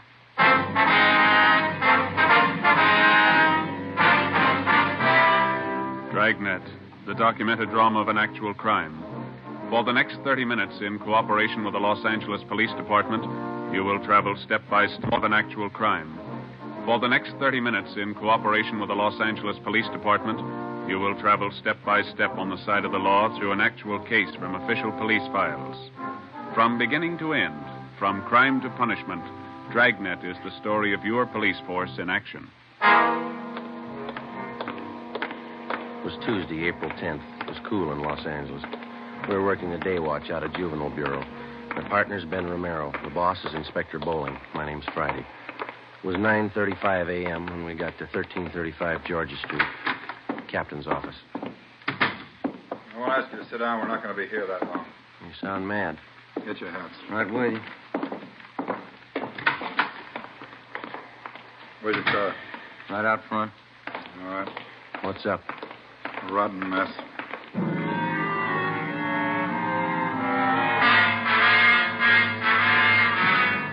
We got in the car and drove south on Figueroa till we got to West 103rd Street.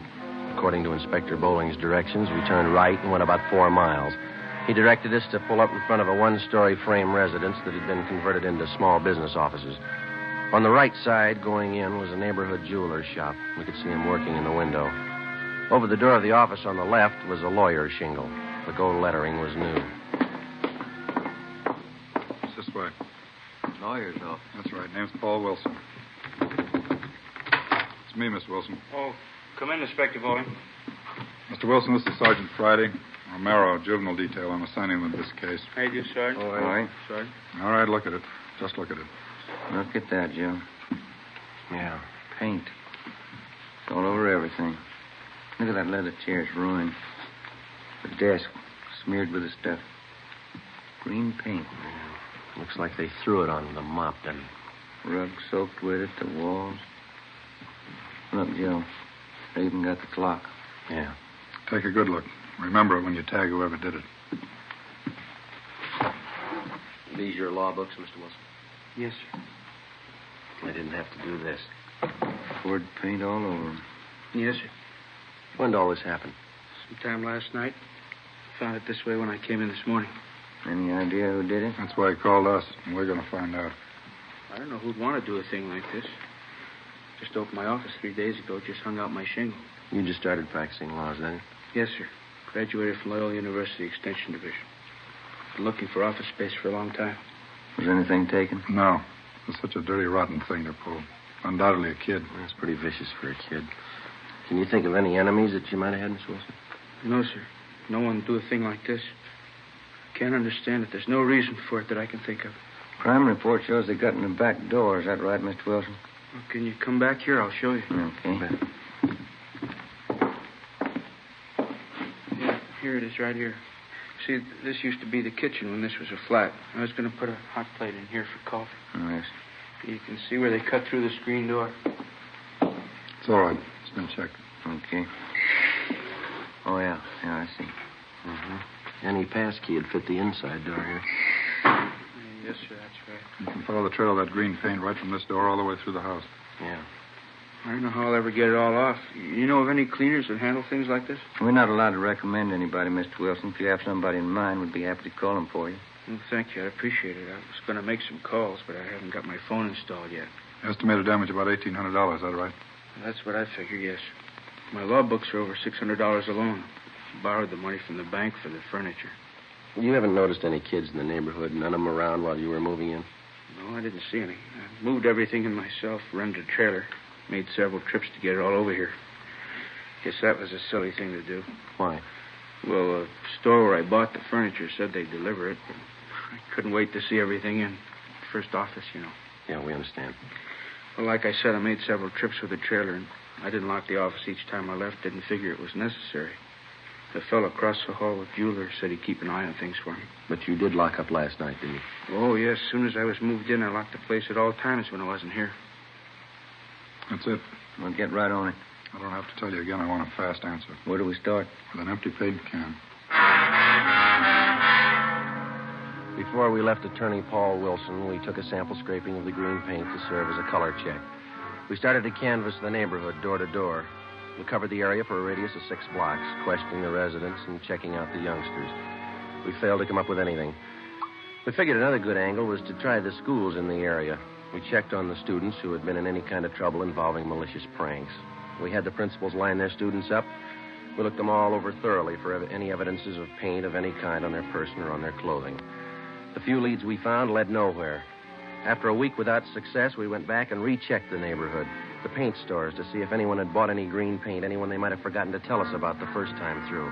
No leads. Monday, April 18th, Ben and I stopped for a Coke at a hot dog stand on the corner of 103rd and Oakview Avenue. A couple of Cokes, please.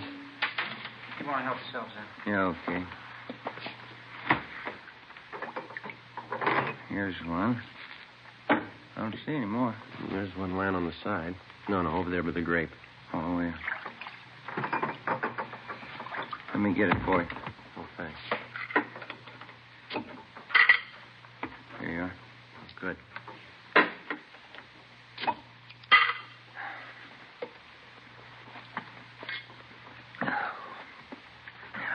Every time I think of that boy's office, it makes me sick. Yeah. If we could just get some kind of a lead. Anything for a start. Pardon me. I'd be satisfied. There's nothing to work on. It's like stabbing in the dark. Joe. Yeah? Look down the street there. This is Tin Can Day. Everybody's got them set out in front of their houses. It's worth a try, isn't it? Let's try a place across the street and then work down the block. All right. Come on. I had a cousin move down from San Francisco. It took him almost a year to get used to this tin can system here in L.A. Is that so? Yeah, up there they throw everything into one garbage can. Tin cans, no. Oh, I didn't know that. Yeah, sure. Tad's my cousin never could get used to putting the cans out. Backyard was full of them before his wife reminded him to put them out. Yeah. Garbage kind of piled up, too. They wouldn't pick it up with the tin cans in it. Yeah. You want to check these here? I'll Yeah, get all this right. bunch here. Okay.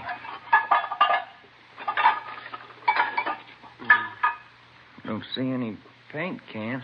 No, none here either. How about those down there? Okay. go. I'll get this box. I wonder if this is any good. What's that? Prune juice. See a lot of empty bottles. Any paint cans? No. Just so. And that's the way it went. Block after block, house after house. We covered 5 blocks, checking the containers full of empty tin cans. Found a few paint cans, none of them the right color, or any combinations that would go together to make the right color. It was a tiring job, but we figured it was at least a place to start. Sure a lot of cans here. There must be a new bride, huh? No. Did you find anything? No, not yet. How about this? Huh? This one. 1 gallon can. Green. Let's ask.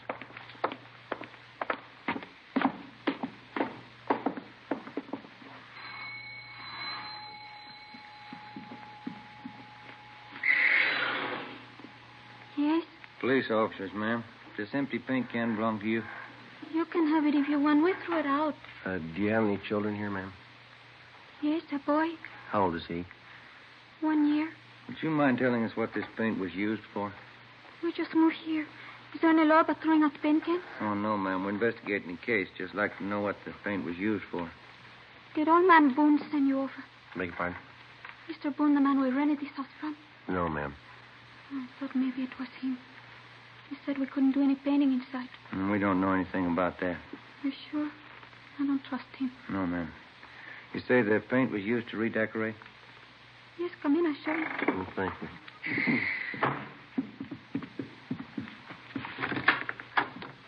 In here. See? Yeah. Carlos did. My husband. I told him he should have waited till Sunday. Mm-hmm. Whose idea was it to paint the bathtub?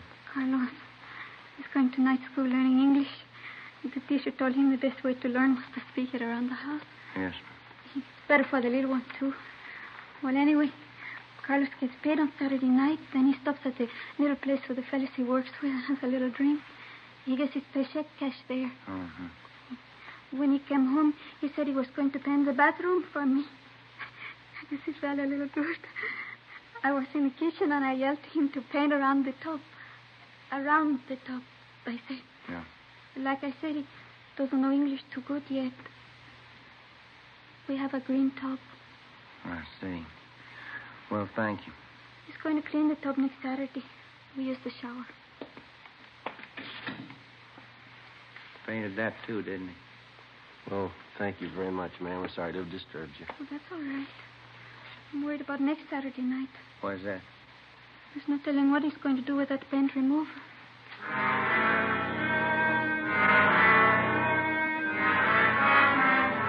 4:30 p.m. We were no closer to finding out who spread that paint around the attorney's office than when we started. We continued checking the neighborhood, but we found nothing. A few minutes before 5, we got a call to check back in with Inspector Bowling. You do any good out there? Nothing at all. Well, we had a little action, a new one. No, what's that? Came in about an hour ago. Somebody poured kerosene on 3 palm trees and set them on fire. 3 trees, 3 different blocks. Yeah? Kept the fire department busy. Tied up the traffic for several hours. I've sent additional juvenile cars out there to cover happened in the same general area as the paint job. Any leads? No. Anyone who will smear paint over an office might set a palm tree on fire. Same type of gag, malicious mischief. Think there's a connection between the two? Well, it's anybody's guess. Paint routine's a new one, so is the palm trees. They're both one-time only shots. Maybe the two connect somewhere along the line. Well, maybe. Well, it's got us stopped. We can't even find a place to begin. We've tried everything we know. Starting again tomorrow. It isn't going to make that young lawyer feel any better. Yep. Who? You take him down to the detention room? He does, huh? All right, I'll see him. Yeah, right now. 16-year-old boy out there says he's got to see me. Would you like to talk to him alone? No, it's all right. You stay. Come in. You're the chief? My name's Bowling, Juvenile Bureau, yeah. Could I talk to you alone? Well, these officers work with me. Can you talk in front of them, son? I guess so. Well, come on over here. You want to sit down, son? I'd rather stand if it's okay. All right, what's on your mind? I want to confess. What do you want to confess, son? I murdered somebody.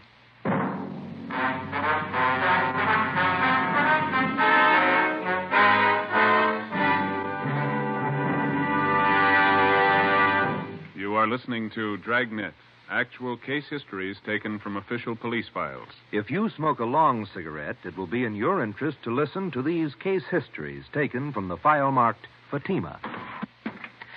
On this card, reporter Lee Silver's statement. I need an extra mild cigarette. No other long cigarette I've tried is as mild as Fatima. Here's Nurse Shirley Gilman's statement. When I go off duty, I appreciate a mild cigarette. Fatimas are extra mild. I can enjoy them more. On this card, the statement by drama critic Richard Watts, Jr. Anyone can tell Fatima contains the finest tobaccos. It's extra mild, has a much better flavor. All agree it's wise to smoke extra mild Fatima, and that's what more and more smokers are discovering every day.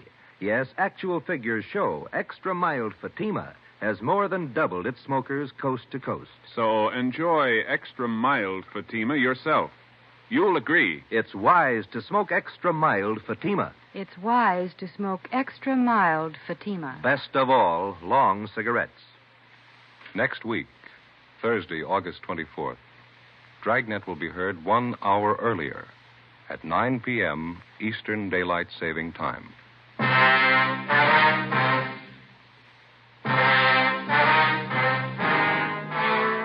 6 p.m. Monday, April 18th.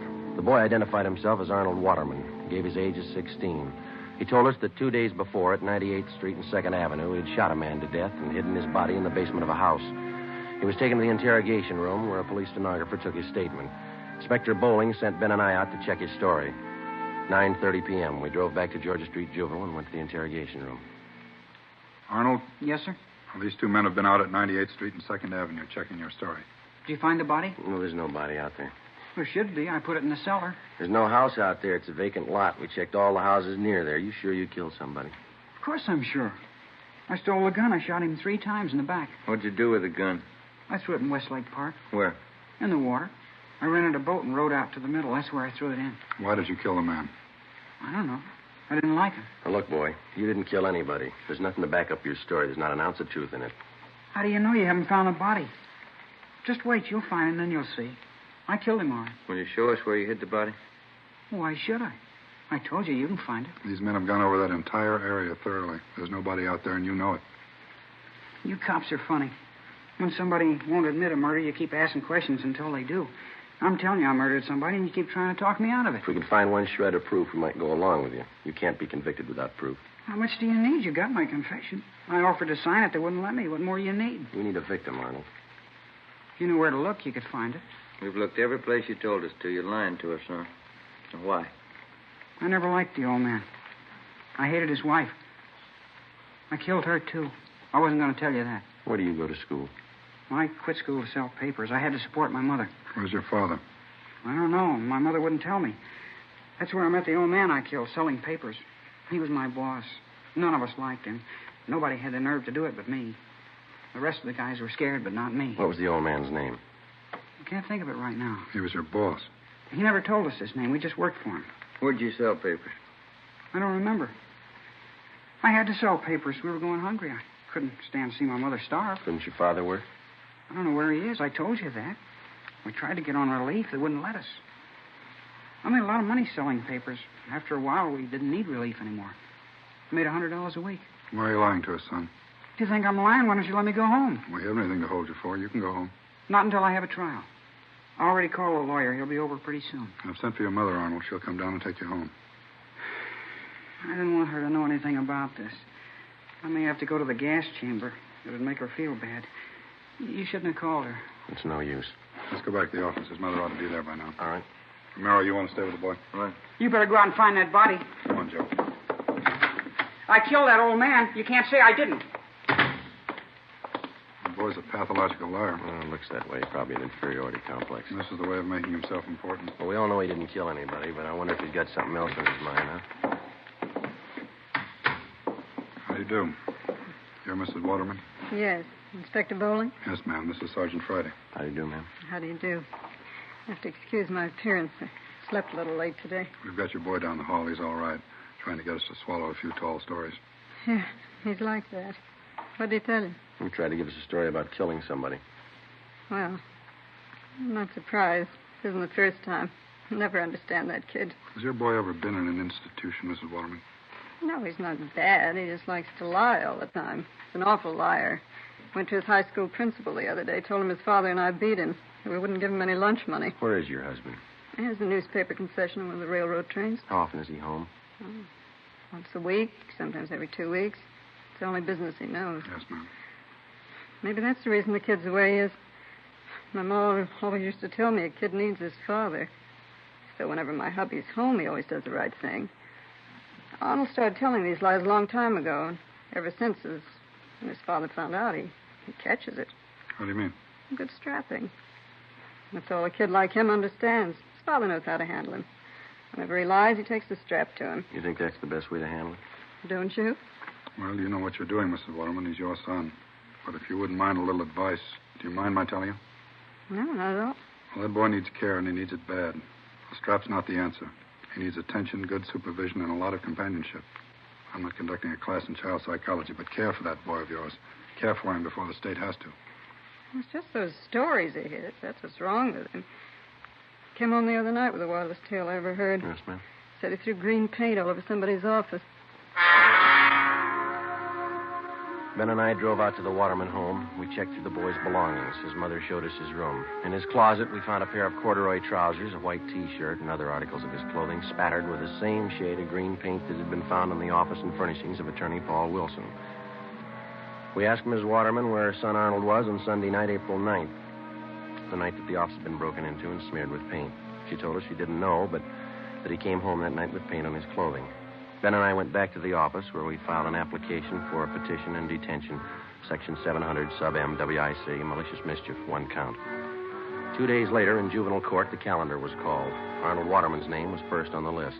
The judge, the subject, and all those concerned in the case retired to the judge's private chambers. Ben and I, Arnold Waterman, and his mother.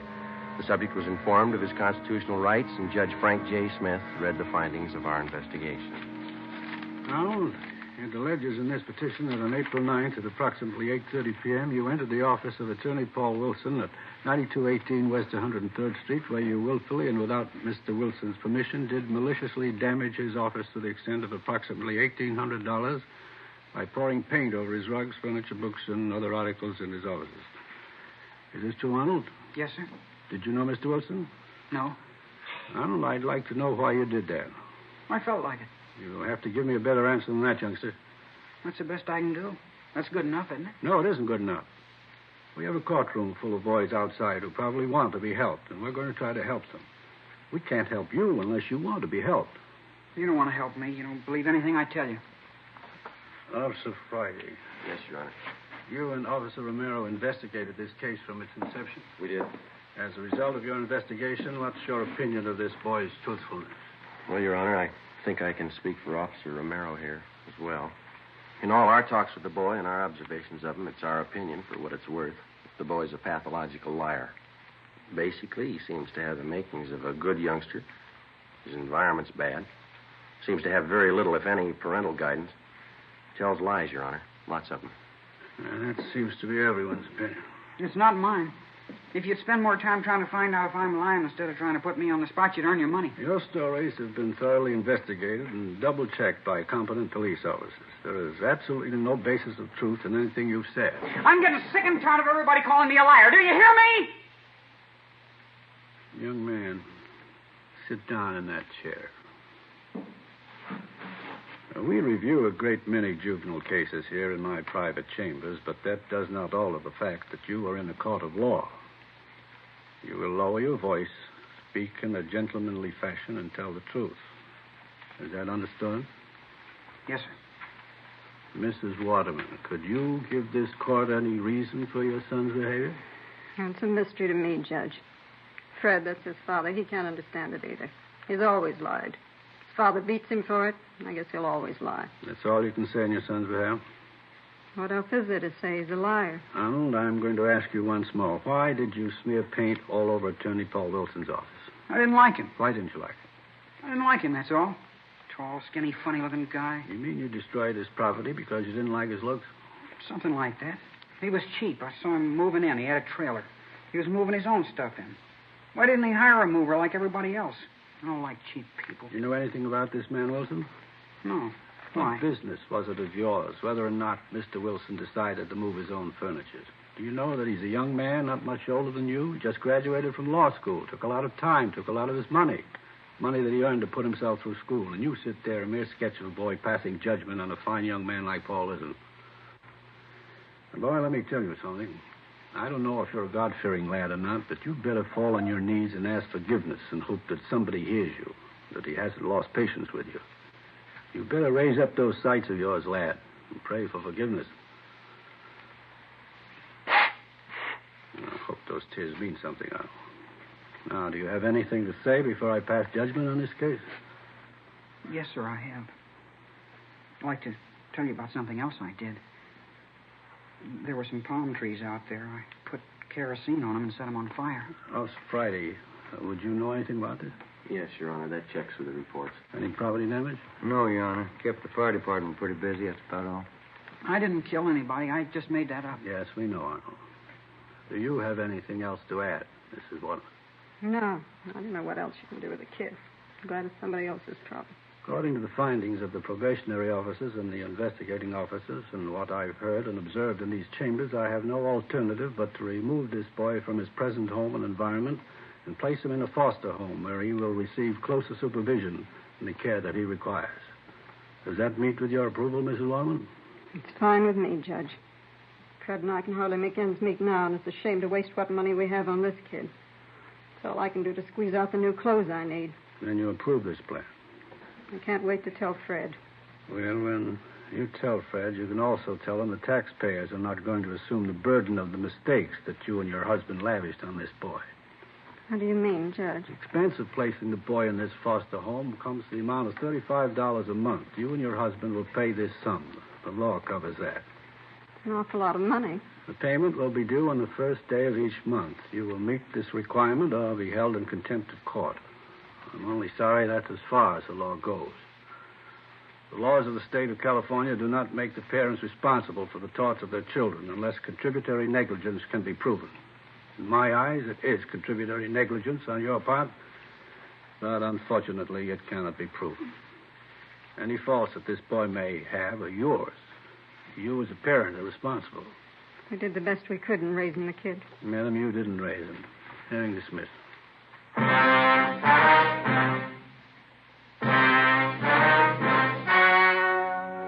The story you have just heard was true. Only the names were changed to protect the innocent. On April 18th, the hearing was held in the private chambers of Judge Frank J. Smith, Juvenile Court, City and County of Los Angeles, State of California. You have just heard the results of that hearing. And now, here is our star, Jack Webb. Thank you. The working detective in the process of apprehending criminals devotes his full time and energy to the job. His alertness, intelligence, and a great amount of patience. So with a cigarette. The makers of Fatima cigarettes employ these same qualities in blending the finest Turkish and domestic tobaccos to make Fatima extra mild. Best of all, long cigarettes. Now, if you're a long cigarette smoker like I am, then buy Fatima. You'll find, as I have, that every pack is extra mild. Smoke Fatima.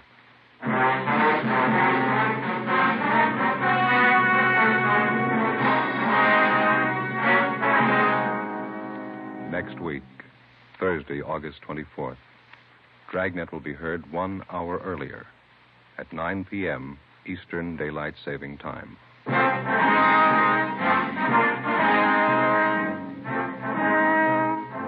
You have just heard Dragnet, a series of authentic cases from official files. Technical advice for Dragnet comes from the Office of Chief of Police W.A. Parker, Los Angeles Police Department.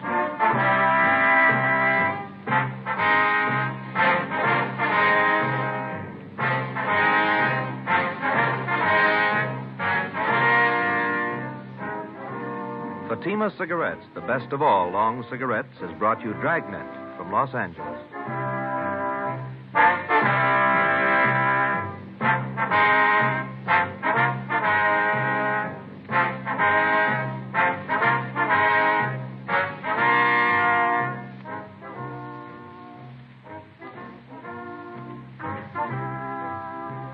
Now hear Sarah's Private Caper. September 7th, it's Father Knows Best on NBC.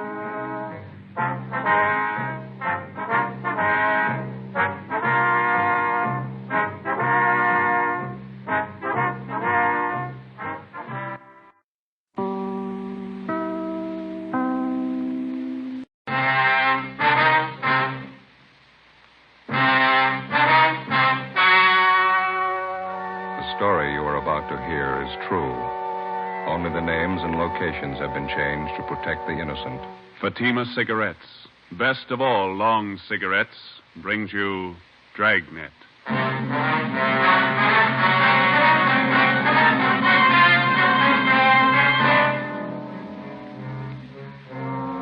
You're a detective sergeant. You're assigned to homicide detail. You answer an early morning call.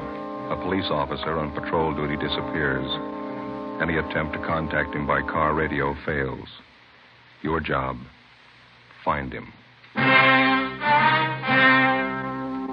If you want a long cigarette, smoke the best of all long cigarettes. Smoke extra mild Fatima.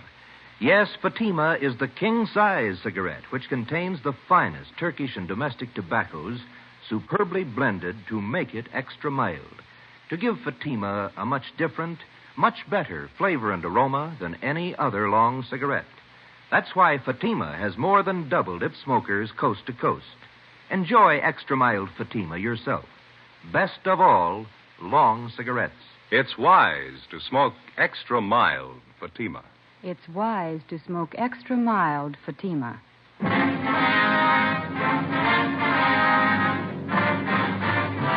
Dragnet, the documented drama of an actual crime. For the next 30 minutes, in cooperation with the Los Angeles Police Department, you will travel step by step on the side of the law through an actual case from official police files. From beginning to end, from crime to punishment, Dragnet is the story of your police force in action. It was Monday, June 4th. It was sultry in Los Angeles. We were working the early morning watch out of homicide. My partner's Ben Romero. The boss is Chief of Detectives Thad Brown. My name's Friday. It was 6:45 a.m. when we got to the Imperial Highway. San Pedro cut off. All right. Friday and Romero? Yeah, that's right. Pete Sutton, Sheriff's Department. How are you? Hello. We got here as soon as we could. Inspector Bowers fill you in? Yeah, Ed Baxter in Central Homicide told us to check with Bowers at the sheriff's office. And Bowers directed us to come out here and lend you a hand. This thing happens so close to the county line, they figure both departments ought to go to work on it. Sure, glad to have you. Looks like a tough one. Is this the highway patrol car the missing officer was assigned to? Yeah. This is just the way we found it. We turned off the ignition. Motor was running, lights were on. Must have been idling quite a while. The temperature was up pretty high. When'd you find it this way? 45 minutes ago. Missing patrolman's name is Eugene Brewer. State Highway Patrol called the Sheriff's Department a little before 6 a.m. Told us the missing officer wasn't acknowledging his radio call. I talked to Mark Benson. Is the radio all right? We checked it. In fact, it was operating normal when we found the car. Mike was out of the bracket, laying on the seat there. Well, any ideas? No signs of struggle. No blood stain. This asphalt here. No footprints anywhere. Nothing on the shoulder of the road. You said the car was running? That's right. That eliminates any engine trouble. Yeah. No, there's more to it than that. Gotta be. Nobody has any idea why or when he left his car. You've got it all. You know as much as we do. What was the check on Brewer? Mark Benson says he's one of their top men. Been with Highway Patrol for 8 years. Good record all the way. Have you talked to anybody around here? Pretty remote spot out here. A lot of truck gardens. That's about all. My partner, Dave Terry, turned up one man. Maybe he's got something. That's him over by our car. Hey, Dave, would you send him over here, please? Who is the fellow? One of the farmers. Works at truck garden out here. Name's Henry Taniguchi. Lieutenant Sutton? Yes, sir. Mr. Taniguchi, this is Sergeant Friday in Romero. Oh, yes, sir. Oh, yes, sir. I know you filled my partner in, but would you mind going over it again for us? Oh, all right. I can tell you very little. You know, we start work early in the garden. Yes, sir. Conrad, a fellow I work with, Conrad Ishikawa, we started in the string beans about 5 o'clock this morning. Bean patch near Imperial Highway. Yeah. We noticed a headlight stop off the side of the road. this happened all the time along the highway, but this stayed very long. Mm-hmm. About what time did you notice this, Mr. Taniguchi? Must have been, 10 minutes past 5. I remember ask Charlie Fujikuni, our cultivator man, what time was. I see. Did you see or hear anything out of the ordinary? Oh, no, sir. We wait a while, and Heather, I do not move. Conrad and I decide that maybe somebody was in trouble. This highway quite deserted early morning hour. What'd you do then? We walked up to see what was wrong. When we get close, we could see was state highway car, so we know everything all right. Mm-hmm. Did you see the officer in the car? Oh, no. Door was open on the other side. We thought maybe officer investigate something down in the brush. Did you see him down there? Oh, no. We just think he was check up something. So we go back to work. You saw nothing out of the ordinary, nothing unusual? No, we don't. We hear the radio play. We know everything okay. That checks out. The radio was functioning when we got here. Mm-hmm. You didn't notice any other cars around anywhere, did you? Oh, no, sir. Thank you very much, Mr. Taniguchi. Here's my card. Appreciate it. If you think of anything else, please let us know. Oh, yes, sir, I will. What happened to officer in this car? We don't know. Oh, he's all right. Probably look for somebody. Well, that makes us even. We're looking for him. Monday, June 4th, 8 a.m. According to our instructions, we headed back to the Hall of Justice to check in with Inspector Gordon Bowers and Captain Garner Brown of the Sheriff's Department. They were coordinating the search for the missing highway patrolman, Eugene Brewer. Inspector Ed Backstrand, Central Homicide, was helping out. To the peace officer, cooperation with all branches of the various law enforcement agencies is essential.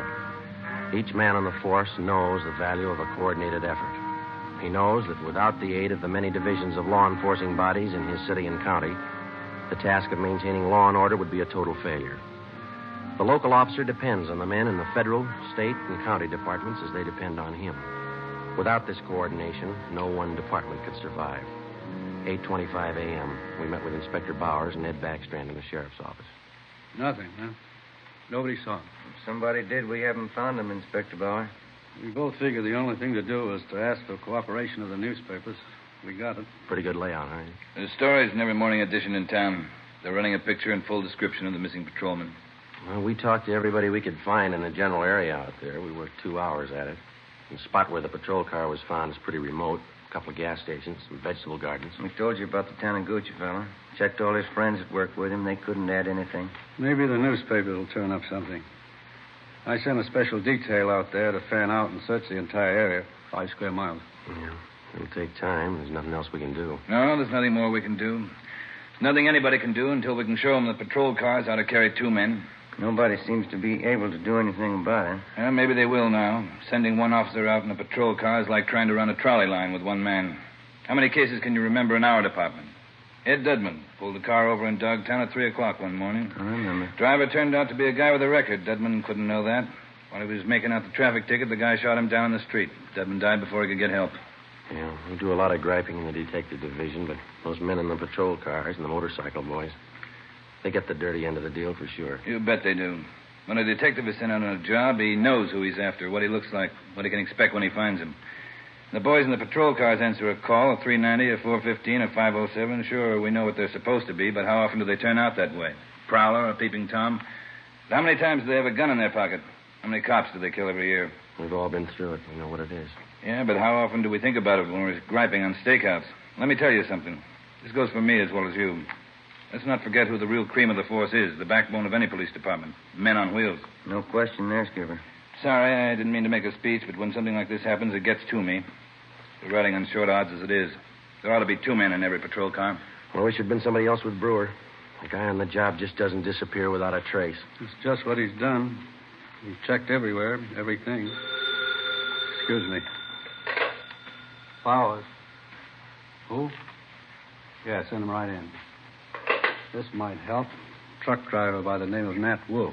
Says he's got something for us. Come in. Mr. Wolf? Yes, sir. Come in. Mr. Wolf, Inspector Backstrand, Sergeant Friday, and Romero. Hi. How do you do? All right. I saw the story in this morning's Times. I don't know if what I got's worth anything, but I figured I'd better pass it along to you guys.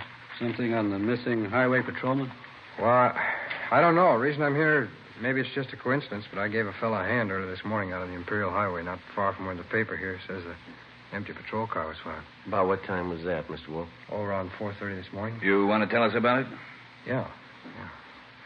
I'm an independent trucker. I haul topsoil for different nurseries. Stuff out there in Imperial's good rich stuff. We dig it right out the side of the hill. Yes, sir. Well, I just loaded up, and as on my way back to town, this fella flags me down.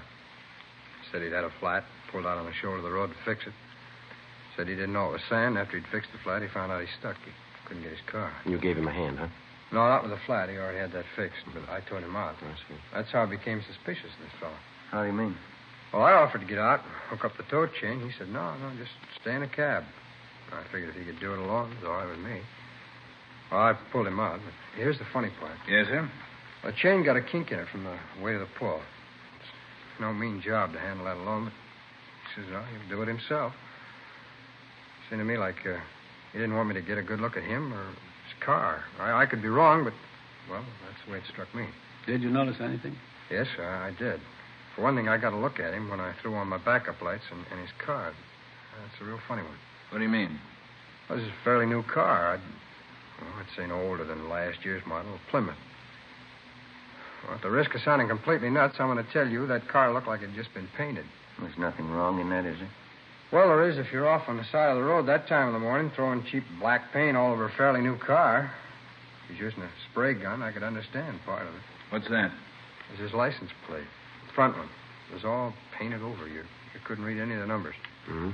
What led you to believe he just finished painting his car? Oh, his hands and arms and all over his clothes. Oh, I see. It's that kind of paint you put on the rag. You know? Oh, yeah. Well, I don't know. Was it worth bothering you guys about? You bet it was, Mr. Wolf. I can't tell you just what it means now. Maybe it doesn't mean anything, but certainly it's out of the ordinary and worth reporting to the police. Well, I hope so. I'd like to see you boys find that missing officer. Something's pretty rotten in Denmark about that one, huh? Maybe we found a hole. Maybe. Friday, I'd like to have you and Romero help out in the next step. What's that? Throw up a roadblock.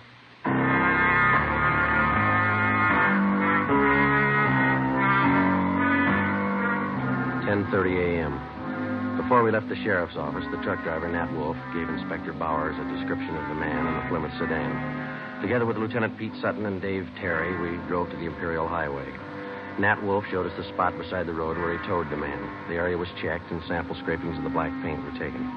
There was no chance of taking a tire impression because of the loose sand in the area. All physical evidence was taken back to the crime lab for analysis.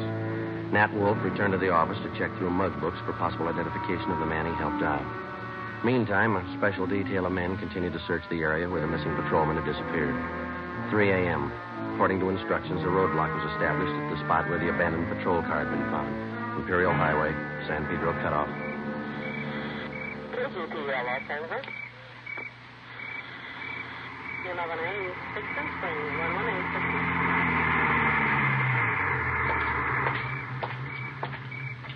Police business. Yes, sir. Wonder if you could help us out. Certainly. You travel this highway every night, ma'am? Yes, I do. I'm in the vegetable business. Did you come this way last night about this time? I run pretty much on schedule. Yes, I did. Did you notice anything unusual along the highway? I bet I know what this is about. That missing highway patrolman. Yes, ma'am. We're stopping everybody to see if they can give us any information that might help us out. Oh, I wish I could, but I didn't see a thing. That poor fella. Do you think you'll find him? We're trying awful hard. Sorry, I can't help you. Can I go now? Yes, ma'am. Thank you. How'd you do? Nothing. What time you got, Joe? Almost 4. Got a little more hot coffee in that jug. You want some? It's fine with me, yeah. Mm-hmm.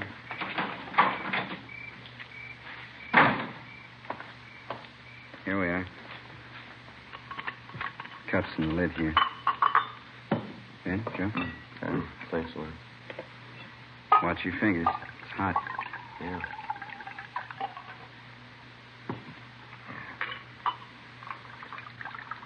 It's good.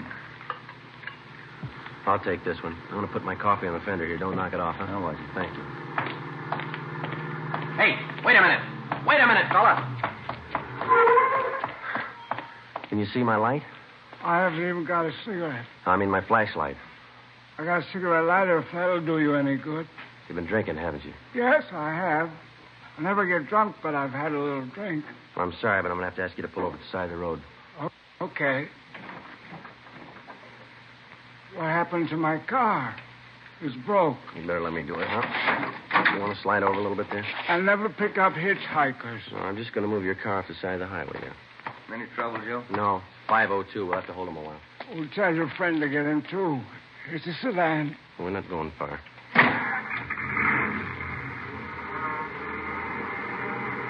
Where are we going? Right here. Is this the road to Pismo Beach? No, sir, not this one. Well, that dirty little Ernie, he lied again. He hates clams. What's that? I've been trying for 5 months to get to Pismo Beach for a bowl of clam chowder. I haven't made it yet. All right, you just sit here a while and sober up, will you? I'm going to hold on to your keys. I'll give them back to you. You haven't got a bottle in the car, have you? No, I never drink and drive. Alcohol and gasoline do not mix. Yeah. Do you drive this road every night? Every night. Ernie keeps telling me to take me to Pismo Beach. I love clams. You just sit here and sober up.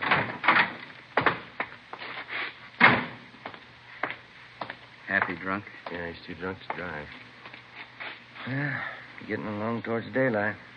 Where'd I put my coffee? Oh, I've put it over here, Joe. Afraid we knocked it off. Oh, thanks. This one's mine. Hey. You seem to come in bunches. You get 2 or 3, and then you wait for an hour. You know, they don't use this highway much since they put through that alternate, you know. Police business. Yes, sir? You travel this highway every night about this time? Once in a while. Haven't been over this way in a week. You didn't drive this way last night? No, sir, I didn't. Anything the matter? Routine check. Thank you very much. You can go on. Nothing. Yeah. Well, looks like a hopeless job, doesn't it? Business is picking up. Here comes another one. Looks like one of your sheriff's cars, Pete. Yeah. Reynolds, homicide. Pete Sutton? Yeah, Reynolds. You can pack up. They found him. Is he all right? 2 bullet holes in the back of his head.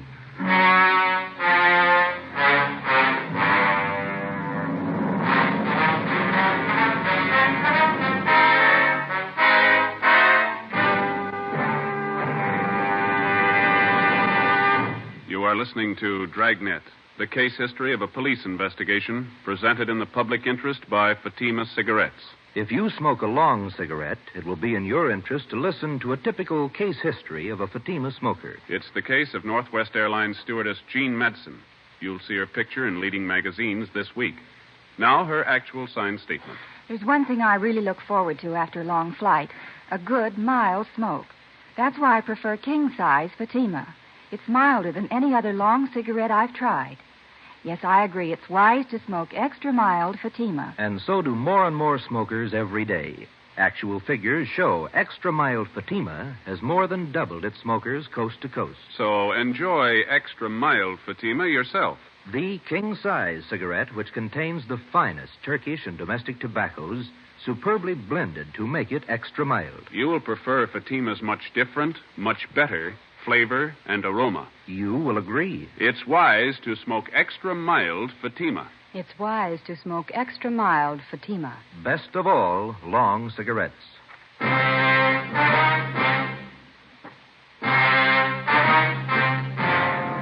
a.m. Tuesday. The body of Highway Patrolman Eugene Brewer was found half buried in a shallow grave approximately 4.5 miles from the point where his car had been found standing on the highway. The scene was roped off, photographed, measurements were taken, and the area carefully gone over for any physical evidence. A few scattered residents were again checked and asked if they'd heard gunshots. Since the nearest dwelling to the place where the body was found was 2 miles, there was a possibility that they could have not heard the shots. No one could give us any further information. The coroner's autopsy showed that Patrolman Brewer had been shot 3 times in the chest, 1 bullet directly entering his heart. He'd also been shot twice through the base of the skull. 1 p.m. Wednesday. I get it. Homicide, Friday. Pete Sutton, Joe. Yeah. Just had a call from our Hollywood substation. Woman reported her car stolen on Sunday night. Thought the guy was going to bring it back. That's why she didn't report it sooner. And what about it, Pete? It's a Plymouth sedan, last year's model. Same type the truck driver told us about. Sounds good. We already have a broadcast out on it. We're putting out an APB now. You want to check and see if they got it on tonight's hot sheet? Right. Anything on the guy who stole the car? Boyfriend of the woman who owned it. He left her in a restaurant and got away with her car. You remember the description of the guy the truck driver helped out Monday morning? Mm-hmm. The guy that stole this woman's car, it's the same. Yeah. Still doesn't prove he had anything to do with it. Doesn't prove he didn't. Together with Pete Sutton and Dave Terry from the sheriff's office, we drove out and interviewed the woman whose car had been stolen. She told us that the man who had taken her car had also been seen in the company of one of her girlfriends, a Miss Helen Farrell, who worked as a cashier at a Hollywood theater. The Farrell girl identified the man as Mike Lupino, and she gave us a snapshot of him. She also gave us his last known address. We had no actual tie-in between the theft of the woman's car and the murder of Patrolman Eugene Brewer, but the circumstantial evidence made it at least worth checking out. The only car known to have been in the vicinity the morning of the murder was the car the truck driver, Nat Wolf, had reported. The same make and model car had been stolen the night before the killing. The general descriptions of the man from two different people tallied closely. We figured before we'd pass this lead by, we'd check it out all the way. 4 p.m. Wednesday, we met with Inspector Bowers at the sheriff's office. We checked this Lupino's apartment, found a shirt and a pair of pants, black paint on both of them. I sent for that truck driver, Nat Wolf, to identify this picture here. You find anything else in the apartment? Well, this address book, there's no local places in it. They're all Las Vegas, Nevada addresses. That's it, huh? Yeah. What'd you get from the record bureau on the guy? The I Bureau pulled the package on him. That is Mama sheet. Thank you. Mike Lupino. Spent some time at San Quentin. Armed robbery, grand theft auto, assault. Pretty good record. We're still not positive he had anything to do with the Brewer killing, but he's had the training for it. Yeah? Send him right in. Nat Wolf. Mm-hmm. Come in, Mr. Wolf. Thanks. A dirty shame about that boy. I read about it in the paper. Yeah. Got a photograph we'd like you to look at, Mr. Wolf. You bet. Yeah, that's the man. You're sure? Sure. No mistake. Hey, why do you suppose he was painting that car at 4 o'clock in the morning? Maybe that's what that patrolman wanted to know.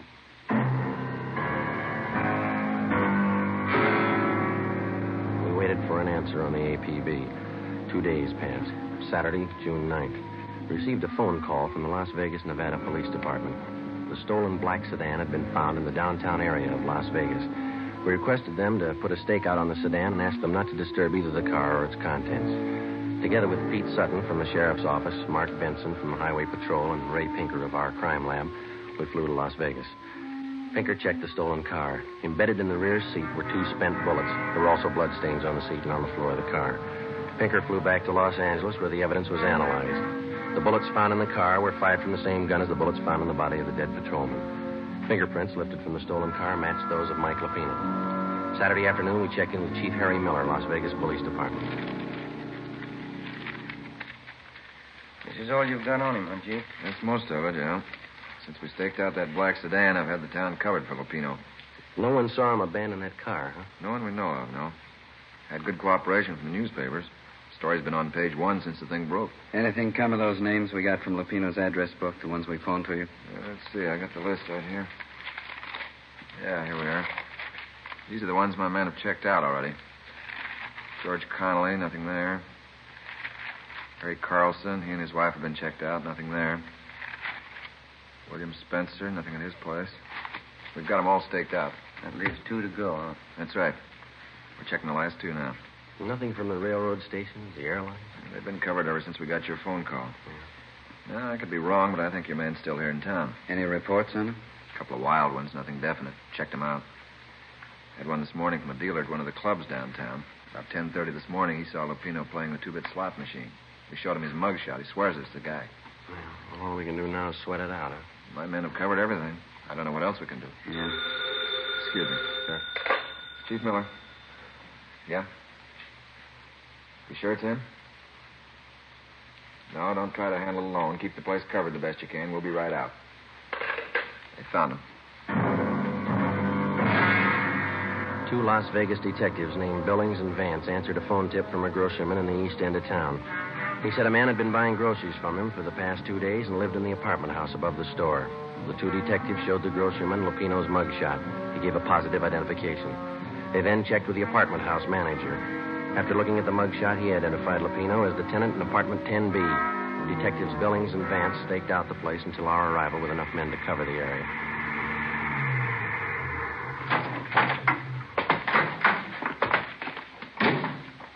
Vance? Yeah, Chief. What's the story? Well, he's in there. Hasn't been out all day. Apartment 10B. We'll take the front, Chief. Manager thinks Lupino has a gun. Maid was cleaning the apartment, found some loose slugs in the dresser drawer. You still want it, Friday? Oh, it's our headache. Joe and I will go in, Chief. Right. Vance, get some men up on the roof to cover. We've already fanned him out around the building. I don't know what they tell you in L.A. on one of these things, but here we tell them to be careful. Right, Chief. Joe? Let's go.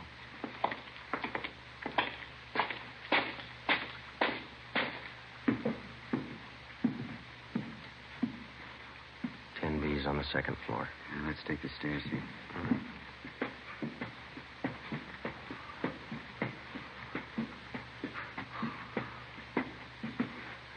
It's a long way up, isn't it? Yeah.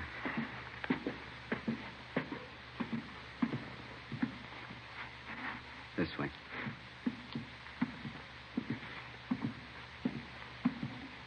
Here we are. You cover, huh? Yeah.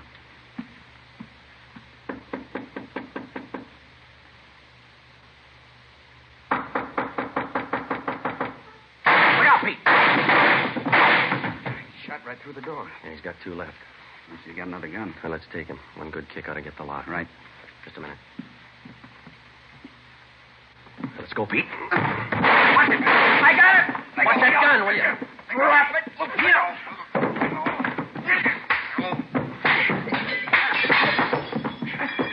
Let it alone, Lupino. I got it. All right, come on, get up. You all right, Pete? Okay. I get the cuts. What's the big idea? You tell us. You killed that patrolman. He got tough. You didn't have to kill him. Spotted the stolen car. What else could I do? Come on, you. He had as much chance as I did. That figures. Yeah. 2 bullet holes in the back of his head.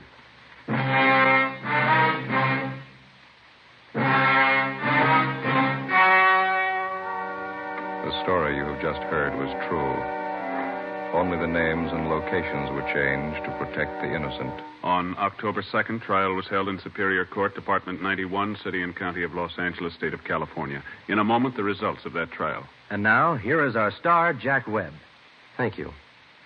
The working detective knows that every member of his local police department is a qualified man. He knows that his fellow peace officers have been carefully selected to perform their specific duties by trial, by examination, and by results. And so, with a cigarette, the makers of Fatima carefully select and blend only the finest Turkish and domestic tobaccos to make Fatima extra mild. Best of all long cigarettes. If you're a long cigarette smoker like I am, smoke Fatima. Every pack is extra mild. Fatima.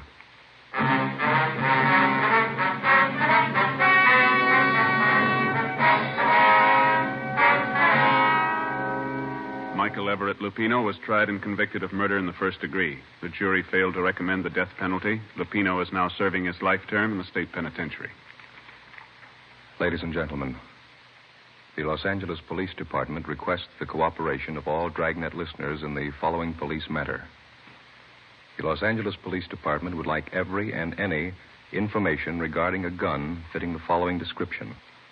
.38 caliber special Smith & Wesson revolver, gold seal model.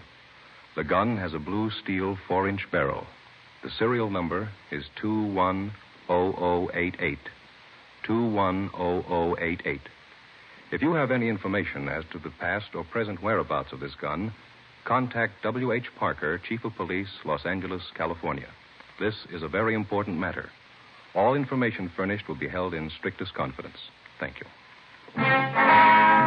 You have just heard Dragnet, a series of authentic cases from official files. Technical advice comes from the Office of Chief of Police W.H. Parker, Los Angeles Police Department.